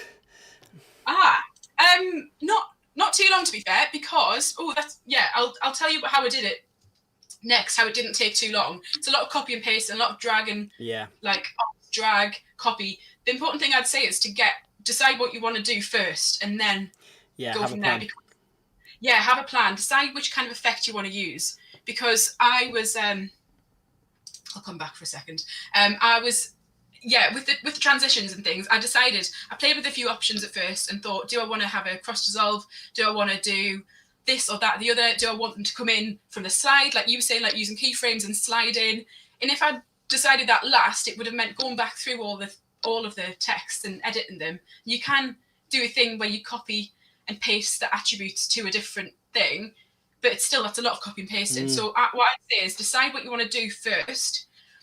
Make that little where the text comes in, like you are God's work of art. Do one thing first, then just copy that whole thing, alt drag, edit the text. It doesn't take that long. Once you get into it, it won't take that long. It's quite therapeutic, but I have to say it's really important to take breaks, because you do just get consumed by it sometimes. If you've been working on it for like a few hours, I'd say just go away and come back, because my eyes got sore yesterday. They got really sore. And what would you say was to be the hour? How that kind of project? What are you reckoning hours wise? How many hours do you reckon that's going to take? So I'm guessing that the usual people knowing how to schedule, how long to do stuff, and I mean, obviously, the more you use it, the more familiar you are with the software, the quicker you can work. But roughly, how many hours is that project? I'd say I spent about 2 hours on that yesterday, and that was from raw footage. So that was literally having the footage shared with me, put it in, cropping it all. Using the razor tool to go through because I had to watch all the footage. Of course, obviously, what the footage is, because if you've never seen it before, it's easier if you videoed it. If you are the filmer, that saves a lot of time. But since I hadn't seen the footage before, I knew what it was. But probably 2 hours yesterday, and I've just got a little bit to do. But just give yourself the time to do it. Don't rush. I think when you said earlier, what would Jesus do? How would Jesus edit videos? He wouldn't really. He'd give himself the time to do them properly. Because I think, it's all good getting loads done, but just maybe give yourself more time than you think you will need, because then it's going to be less stressful. You can stand up, have a stretch break. You can take your eyes off the screen for a moment. Look after yourself as well as like trying to do good content. Is what I'd say. Yeah, and I think as well, looking at that compared to what I was editing, we definitely, certainly with the channels we work with, there's a mixture. So there's some stuff that we will spend like a little bit longer, doing the advanced typography that you're doing the multi-window stuff, because it kind of almost becomes like a resource, something that you can share, people can use in their assemblies, acts of worship. If we're editing a vlog, for example, or a really snappy update, it's a lot quicker. So we do a show called Extraordinary on our youth service channel that we do stuff for. We can film and have that up in about an hour, because what we'll do is we'll bring in a couple of graphics, two or three bits of text and a few cuts. That's it. So don't think that it's also going to be time prohibitive. I think it's about making sure you've got a good range of stuff you spend a long time on, making sure it's really, really good and doing all the things you can, but also being able to knock out content quickly and effectively by being realistic with what you can do and using simpler effects and simpler transitions. Yeah, definitely I'd agree. I can. Do you want any more questions, or do you want me to move on to the next? There's not. I would bat on, and then we can have a look at copyright and media and stuff in a bit. So back to you. Exciting, amazing, thank you. So the next bit is, I'm just going to share with you how I decided what to do. So this is, I think that's a great question, like how long does it take? And as I said, it's important to know what you want to do, to have a little play without doing too much work and wasting your time, and work out what you want to do. So this is what I started with. So I chose one of the phrases, and this is one of the starting places I was at. So I played with this little effect, which is, gosh, what effect is that? Let me have a look. It is a cross zoom. So it's kind of wipes in from this side. It's not a cross zoom. I'll find out what effect that is. But this is one of the options I had. So do I want all of the text that comes on to look like that? Or then I just copy it all, click Alt. This is for a PC. I'm not sure what it is on Mac, but it'll be similar. Probably, yeah, Command. And Alt, drag, and it just copies it. So then I've got the same background there, just because I have dragged it out. Where's it gone? Can't see where it's gone. There it is. You can actually move all of this down. It's a bit easier. But this, you can just use, if you want to have a real play with it, use the rate stretch tool, which allows you to, it really stretches it out, is what I'd say. It just stretches it out. So it doesn't replicate the video, but it just stretches it. So it's not ideal for if you want, yeah, just like, it's sort of like slow-mo. Yeah. So yeah, I just did that to do this, but then I had a little play. So I just deleted these little effects, these transitions, and I thought, right, do I want to actually use let's try the slides, like slide. So you could do the push one, which is quite, put it on there, blah, blah. And at this stage, I would say it is quite important to just do it and decide. So for example, you can have that. Now it all comes from the left, which is a bit weird. You can then go to over here on the left, go to effect controls. And in this one, on the push one, you can just decide which east to west, west to east, north to south. So you would select, obviously, the way you want it to go. So on there. So anyway, I had a little play with that to decide what I want to do. I'd say that is the stage to work with, and then also popped in these graphic overlays just to see which one worked. So that's a bit of a recap on the last one. But we're going to move to countdown videos. A countdown, as we said earlier, is a good thing to have at the beginning of a live stream or a live session, or if you're running an assembly. Gives you time to press play and then sort yourself out, maybe say a quick prayer, just do some things, but also allows the viewers to log on, be ready, and be able to get comfortable instead of if they forgot to make a cup of tea, for example. So this is a little picture of Lords. I'm sure we just love this picture. It makes me just want to be there. But alas, if we were doing an online virtual Lords event and I want to make a countdown for it. So I've used this image. I've just dragged that into my, if you were making a new video, obviously you would have a new project open, but I've just used the same project for ease of showing you. You drag it in from here, and first of all, you'd want to decide how long you want your countdown to be. So do you want it to be 5 minutes? Do you want it to be 10 minutes? Do you want it to be 20 minutes? I think 20 minutes is quite long. 15 is quite long. 10 is probably the max I would go for. Personally, feel free to suggest other times. So when you drag your image in, it will be quite a short image. It will just be like 5 seconds usually. And obviously, the first thing you need to do is make this image the length that you want your countdown to be. So right click, speed duration. Then in this duration, you can use this little tool to, drag if you want to make very tiny edits. So currently it's at 51 seconds, which is not very long at all. But the easy thing, if you want to change the minutes, because you don't want to be scrolling for hours, is to just change it in here to 5 minutes. 5 minutes. Yeah, and then your clip is 5 minutes. So that's the first step, the first great step. Decide what you want to do and then start making it happen. So this is the video. As you can see, it's just a 5-minute video. You put some music underneath. What I thought we could do is have the time going over here and use a graphic overlay again. So what I'd do is drag and drop that onto there. Again, you can just as you'll see, if you move over, it appears there, but it doesn't appear there or there, which is sad. So again, you just right click, speed duration, make it to 5 minutes, or you could drag it out. Someone said it's really cool that you can just do the like use these tools at the edges of the clip to move it. But if you want the exact time, which we do for this because it's important that everything's exactly 5 minutes, you can do that. What you want to do next is you've got your base, so that's your sort of background of your countdown video. You want to go to here, and this is section at the bottom. If you can't see all of the things at the bottom sometimes, all you need to do is to drag it, and these are all malleable, so this is quite nice that you can move things around. If you don't need this for a while, if you've got all your footage, you can just put it to one side literally. But you can create content directly from Premiere Pro, so you can go new item. What you want to do is create a transparent video. So you click on transparent video, make sure all of your settings are right. It will usually match the settings of your video anyway. And then it appears there. Transparent video, going to drag and drop that into there as well. And again, making this, gosh, it's a lot of time editing, but it's important, like I said, that everything is the right time that you want it to be. So 5 minutes. There. Okay. So what you want to do now is, we've got this transparent video. As you can see, it's a transparent video. It doesn't change anything visually. But this is the video that we're going to add the time effects to. So this will hold the clock, as you say. So it's kind of like the wall that we're putting the clock onto. It's transparent. It's like a big window, big transparent window with a clock on it.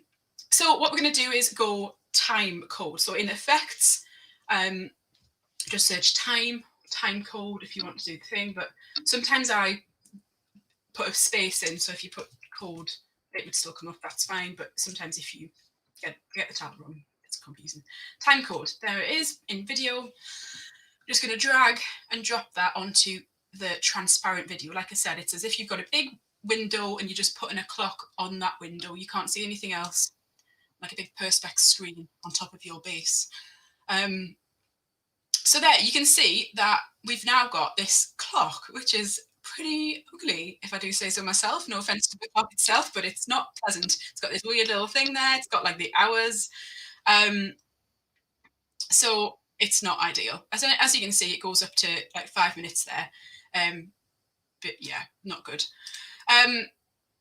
So what we want to do is enter this effect controls to kind of get rid of some things, make it a bit nicer.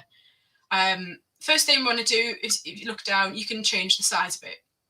So decide how big you want your clock to be. That's one thing you can do. You can change the position just by clicking and dragging your mouse left to right. I know you can't see my mouse moving, but that's what I'm doing. I'm just clicking, hold, and drag left to right. So you probably want to have it more that side. But the thing I'll do first is get rid of this field symbol, because no one needs a field symbol in their life. Not right now. Not with that. Time code source. Now this is currently, as you can see, it's taken the whole length of this video. So because I've just used the same timeline, which is a bit naughty, but I've just done that. Not something I'd recommend, but it's just for the purposes of this thing. It's saying it's like 1 hour, 1 minute, which is not the time we need. So we want to change the time code source to clip, which changes it to just this 5 minute clip, which is why you need it to be exactly 5 minutes. Otherwise, it won't say the right time. So as you can see, it counts up currently. Another thing we want to look at is this background. Now, maybe you want to have the background on. Maybe you'd like to keep that. Maybe you think it's quite nice. I personally would rather it was just white text on a blue background. So I'm going to go with, oh gosh, not this word again. The transparency. The opacity. If you watched the last one, everyone's got a word they can't say, right? Let us know what it is in the chat. This is one for me, the transparency. So you don't want to make it all transparent. There is, gosh, what's the way? You can, oh, no, you don't want to do that. That's for the whole clip, sorry. You want to stay in the time code effect and use this one here. So it's currently at 40%. You can make it like black there, or you can make it nothing. I'd like to make it nothing. Okay, so once you've got the size ready, I guess, you're going to want to add another effect to this layer, and that is the crop effect, because we would like to get rid of this hour ticker and the seconds, because no, not the milliseconds, because we don't need to know how many hours we've got to wait, because it's not over an hour, and we don't really need to know the milliseconds. So you just search crop, and crop is just a crop effect. It's a classic crop effect. So you just drag that onto, again, your transparent video, your window for your time. This is cool because you can like collapse or expand your different effects. So now you can see the crop effect. And then here, it's just the same principle for everything. So even if you want to crop a video, an image, anything you've got that you want to crop in Premiere Pro, use this. So you just crop it from the left. And again, you can click and drag, or you can enter a specific percentage that you want to crop it by. Click it there. And then take a bit off the right as well. There we go. There, wonderful. Okay, so now you can move this around manually if you'd like to. So if you want to just have it there, if you would rather it was at the bottom, and you put some text at the top saying, welcome to the virtual Ludes in a Day. But I think I'll just go there for now because it's an example.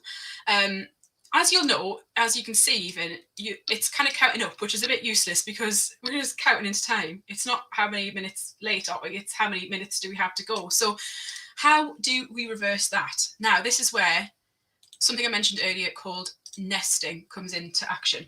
So currently, to reverse this video, you can't really reverse it. So you can right click, and you can click speed and duration. And you'll see reverse speed, but sadly reverse speed is not available right now. So we've got to do something about that. How we change that is really simple.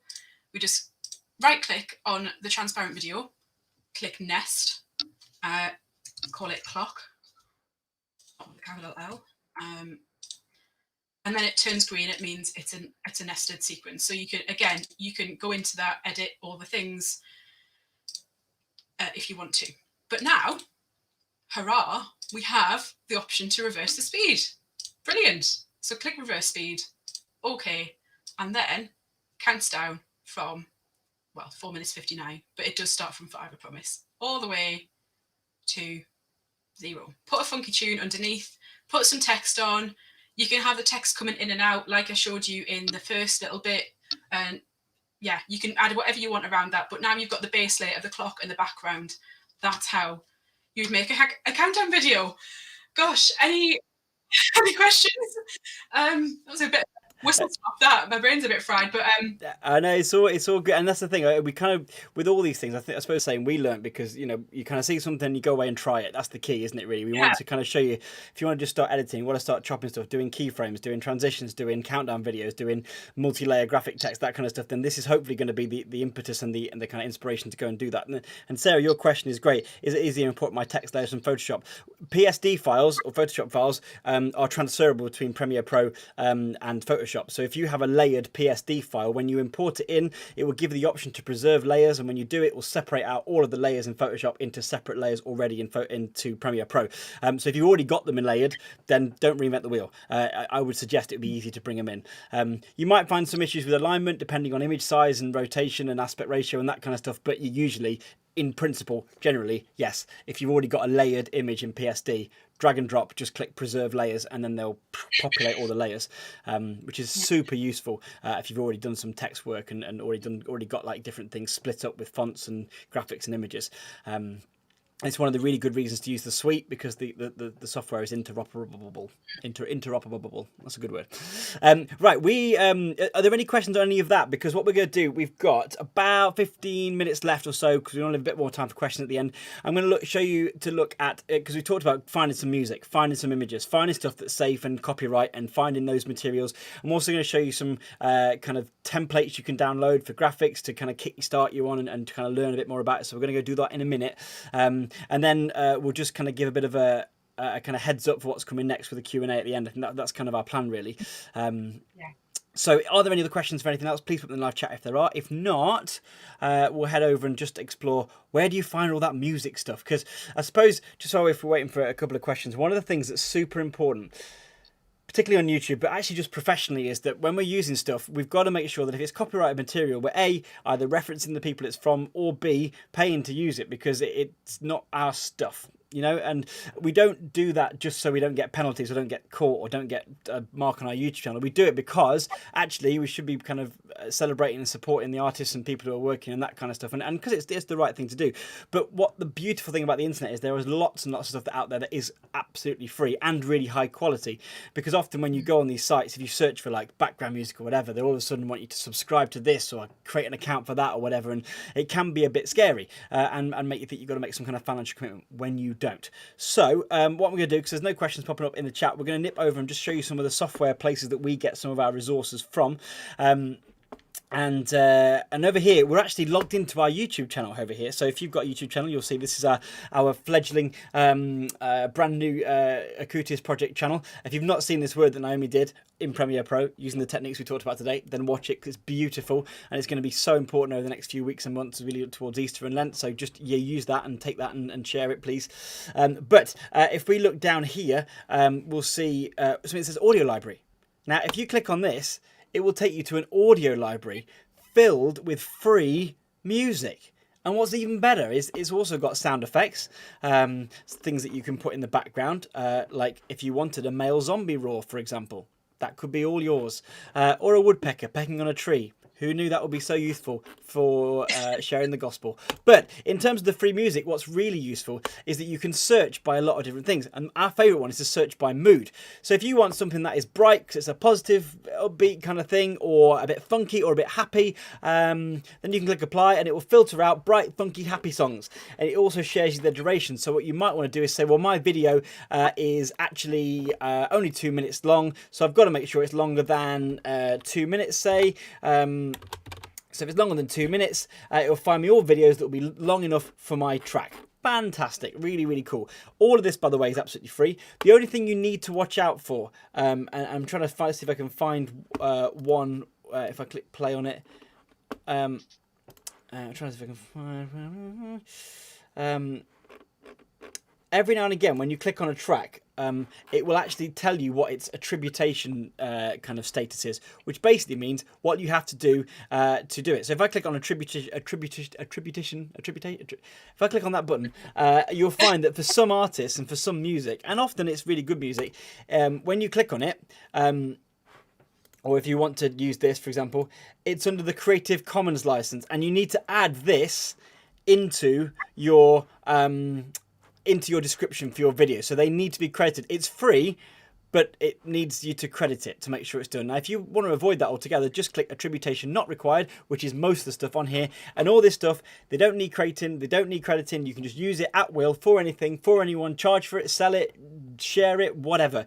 Obviously, it's always nice to give a shout out if someone's made a nice piece of music, but there's all you could ever need right there. There's funky music, good, really good stuff for documentaries, for vlogging, and again, remember, with that filter, you've got the mood and also the genre. If you just want something that's country and folk, or hip hop and rap, or like rock music or ambient music, it's growing all the time, and it's absolutely fantastic, and it's built into YouTube Studio. So you have to have a YouTube account, and you have to have a YouTube Studio page. But once you've got one of them, it's amazing. Where do we find other stuff though? Next place, images. You might think that the first place I would take you would be Google Images, because everyone gets images off Google, don't they? Like when we put this, we just go to Google Images and download pictures of what could we try? Let's Saint Agnes. Where is she? Look at her, looking great, fantastic. However, you can't just take an image off Google Images and use it, because often they are subject to copyright. A lot of times with saints, particularly with really old paintings, they're obviously out of copyright. But what you can do on YouTube, on Google Images, and I never knew this until recently, is you can go to Tools just here, and you see where it says Usage Rights, and you see where it says Creative Commons Licenses. And that will show you the pictures of St. Agnes that you can use, that are licensed for use. It doesn't mean that all the other ones you can't, it just means that these are marked on Google Images for being usable.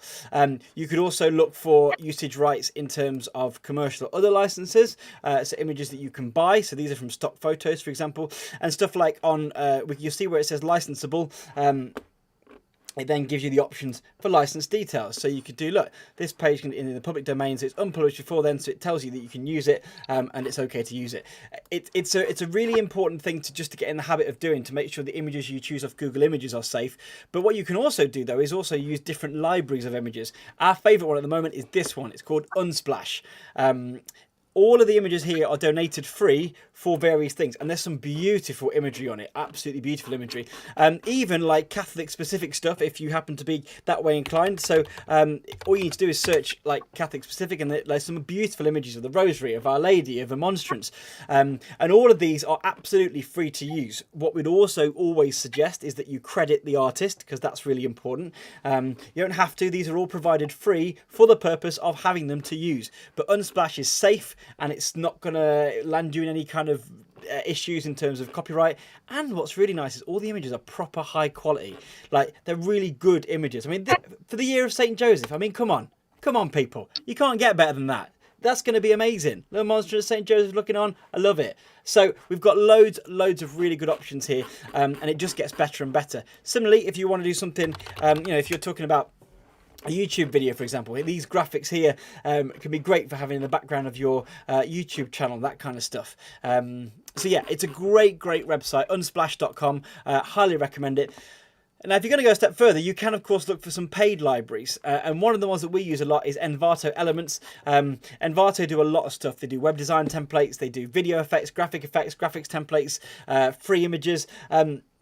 There are a number of different plans, but one of the plans is really well put towards in terms of having a charity. So if you have a charity, you get pretty much 80% off, which is really useful. So again, there's loads of music, fonts, all that kind of stuff on here.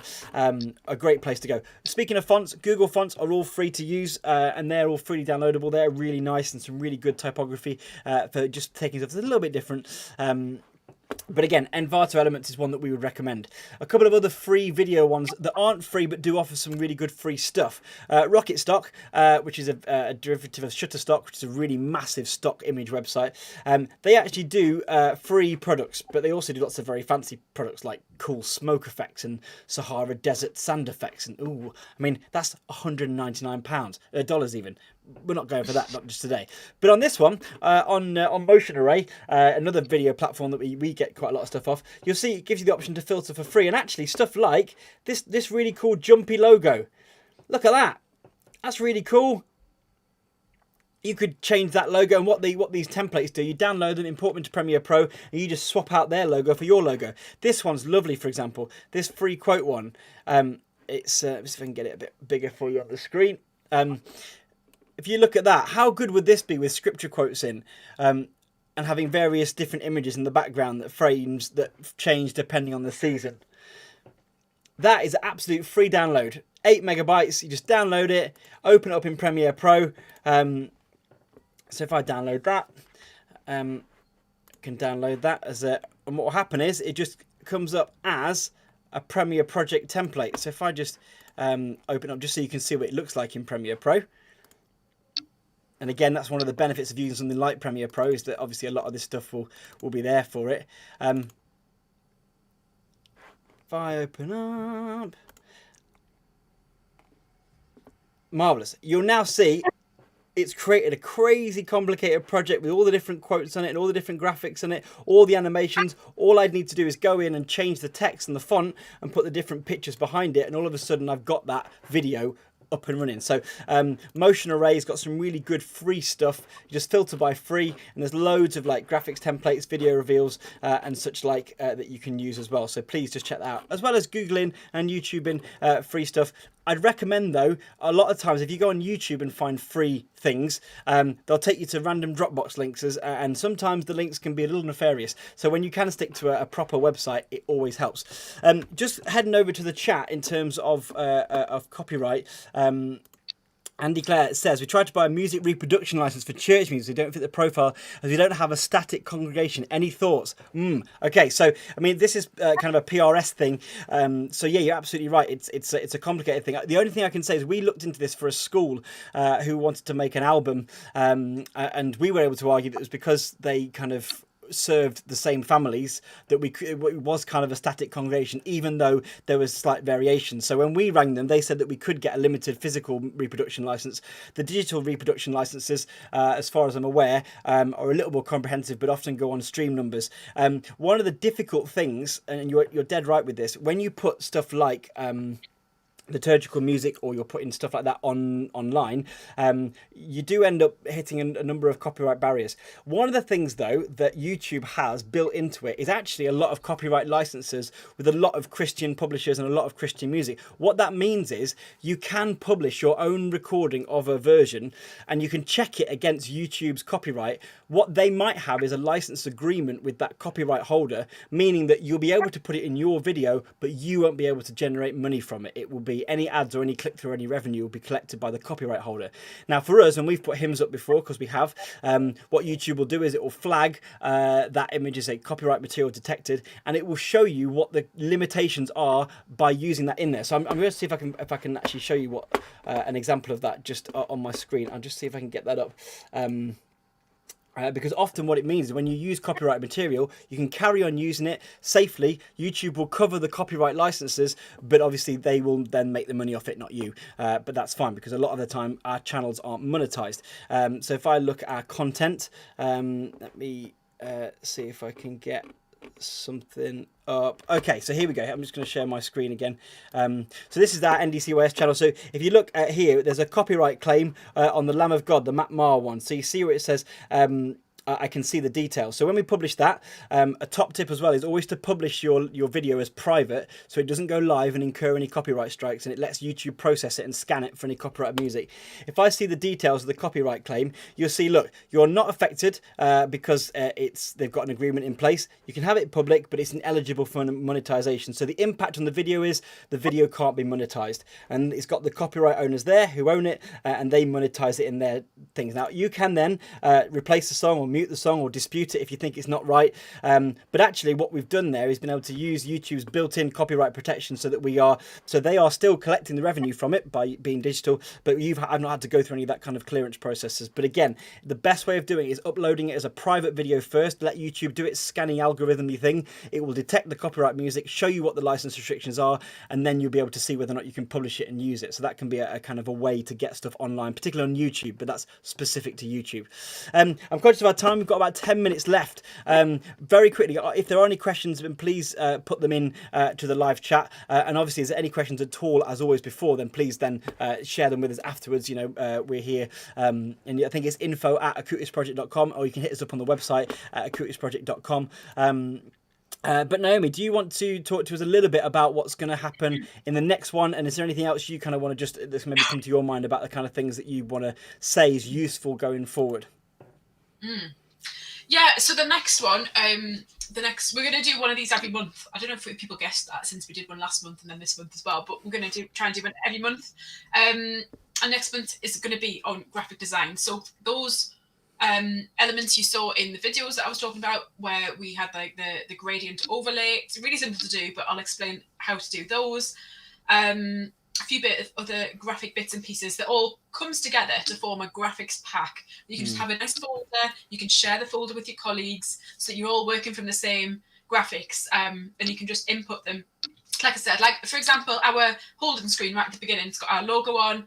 That's just in a folder. I could put that on a poster. I could put it on social media. You can just drag and drop things to different elements, even not digital ones. So if you're printing off a load of flyers, you can use the same things that you create for a digital video that you put on a poster, for example.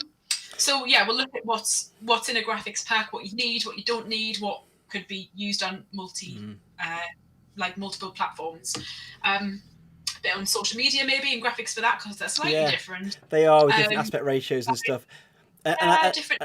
And I think one thing we've found has been really useful, has really speeded up our workflow. Like you say, is we've got several different things for different shows or for different things. We've got like asset folders, as we call them. They've already got the sting animations. They've already got the lower thirds. Everything's in. You literally, every time I start a new project for that particular series, just drag them all into the Premiere Pro project and just flip them over, and that's it. No worrying about it. And similarly, one of the things I found that really helped us, and I know we'll talk about this next time, is having like the kind of branding guidelines, I suppose, or kind of like these are the fonts we use, this is the size we use, this is the angle that it's used, these are the colors that we use, this is our version of green that we use. It's stuff that you don't really think about, but it's actually what makes your stuff look professional and makes it look really good. And obviously, you make our stuff look amazing, Naomi. So that'll be really interesting looking at that kind of graphics pack stuff. We've got another comment in there. Can I recommend Pixabay for free images and videos? Absolutely, yes. Another great site, and there are lots out there. And please do recommend if you use particular stuff. We've found Unsplash fairly recently, actually, and really enjoyed it because there's some lovely stuff, and it's kind of independent photographers that kind of put their stuff on there, which is great. Also on Flickr, what's an interesting one? Flickr used to be way more popular than it is now. But the Bishops' Conference of England and Wales has got actually some really good albums, particularly from events that happen certainly in our country. But there are a lot of Catholic channels on there which have the appropriate copyright. So check out Flickr for that as well. I'm not sure if the Vatican's got an official Flickr account. I think it has. Part of me thinks it has. We'll have to check out with the Dicastery for Communications when we next speak to them about that. So that'd be really good. But please, if there's anything we can help you with, because again, making sure you just use stuff that's not copyrighted means that you don't have to worry about getting strikes on your account. You can just get out there with content. Making sure your graphics are set and sorted and you've got your lower thirds means stuff looks way more professional really quickly. And of course, then a lot of the disciplines transfer from making videos to live broadcast, because of course we talked about lower thirds, we talked about animations, we talked about that kind of stuff, resolutions, bit rates, all that kind of stuff. It's a similar process, and I think that's why we're trying to string these together, and particularly I think going specifically into some of those graphic design things will be a really good thing to do next time round. Look, we're at 5-2. Thank you from Claire from Alton. It's great to see you guys here with us. Hopefully it's useful again, and hopefully it means you can get cracking. We would love to, and this is a really big thing about the Acoustics Project, we'd love to see what you're doing, and as a channel to share stuff and share good practice that's being done because of what we're doing, because the whole point of this project is to get as many people anywhere in the world sharing their faith, doing stuff for each other, supporting each other through this time, playing for the same team. That's it. That's what we're about. So anything you're doing, we'd love to see, because it keeps us going and keeps us happy as well. Naomi, do you want to quickly talk about what comes out every month and what to find on the website? Because that might be, and in fact, you can get the website up on your screen. Yeah, I can. Yeah, so we've got the website, acousticsproject.com. Let me just get it for you. So yeah, we kind of come up with a bit of a rota, because we're conscious. I know the first one, thank you to those who filled in the little form that we asked after the last live stream, asking what people would like. So we kind of take that into consideration. We've got the homepage here, got a bit about us. We've got some links to some cool things as well that Simfed and Kath would have worked on as well, like an animation about Carlo Acutis, because I know we haven't really talked about him much, but there's loads going on with him. He's great. And also CTS have a new book that just come out all about him. It's on pre-release currently, so hopefully I can get some sort of commission for that. But I'm joking, obviously. But anyway, we've got the Free Source Centre, I try to call it, but I don't know any suggestions on that name. Basically, they're all free resources, so free source.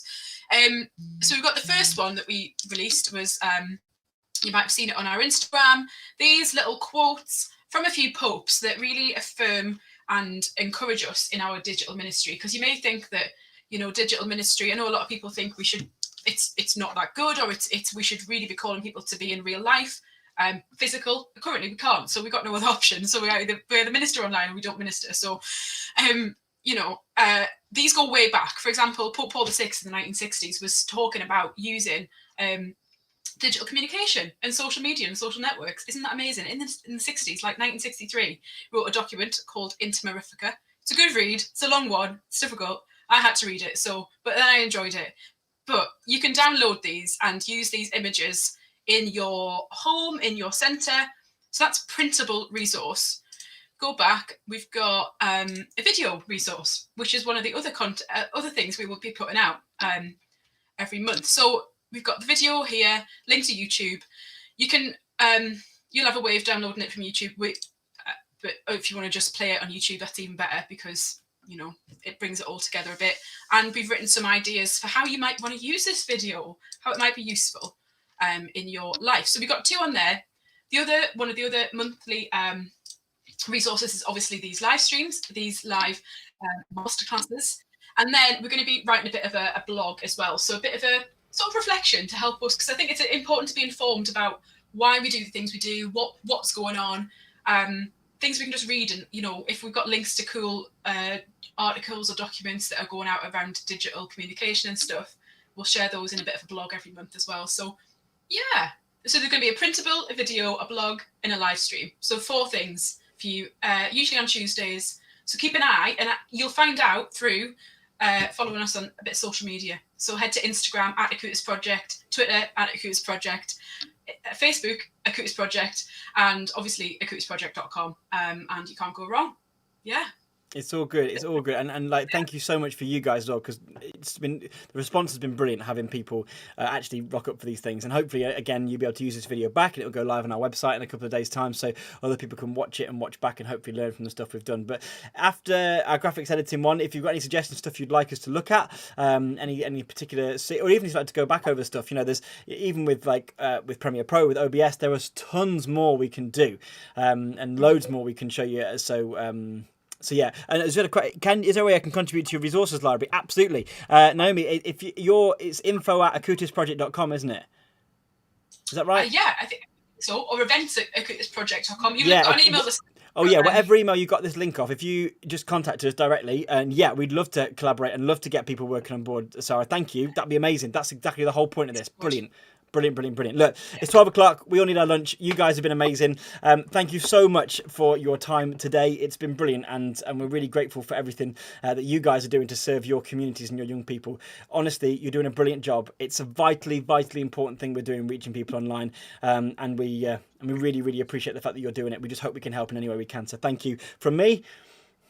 Yeah. Thank you from me as well, just to echo those words. And yeah, if you want to be in touch, if you want us to help with anything or collaborate, get in touch. Love it. Indeed. Love that. Yeah, definitely. All right. Take care, guys. We'll see you soon.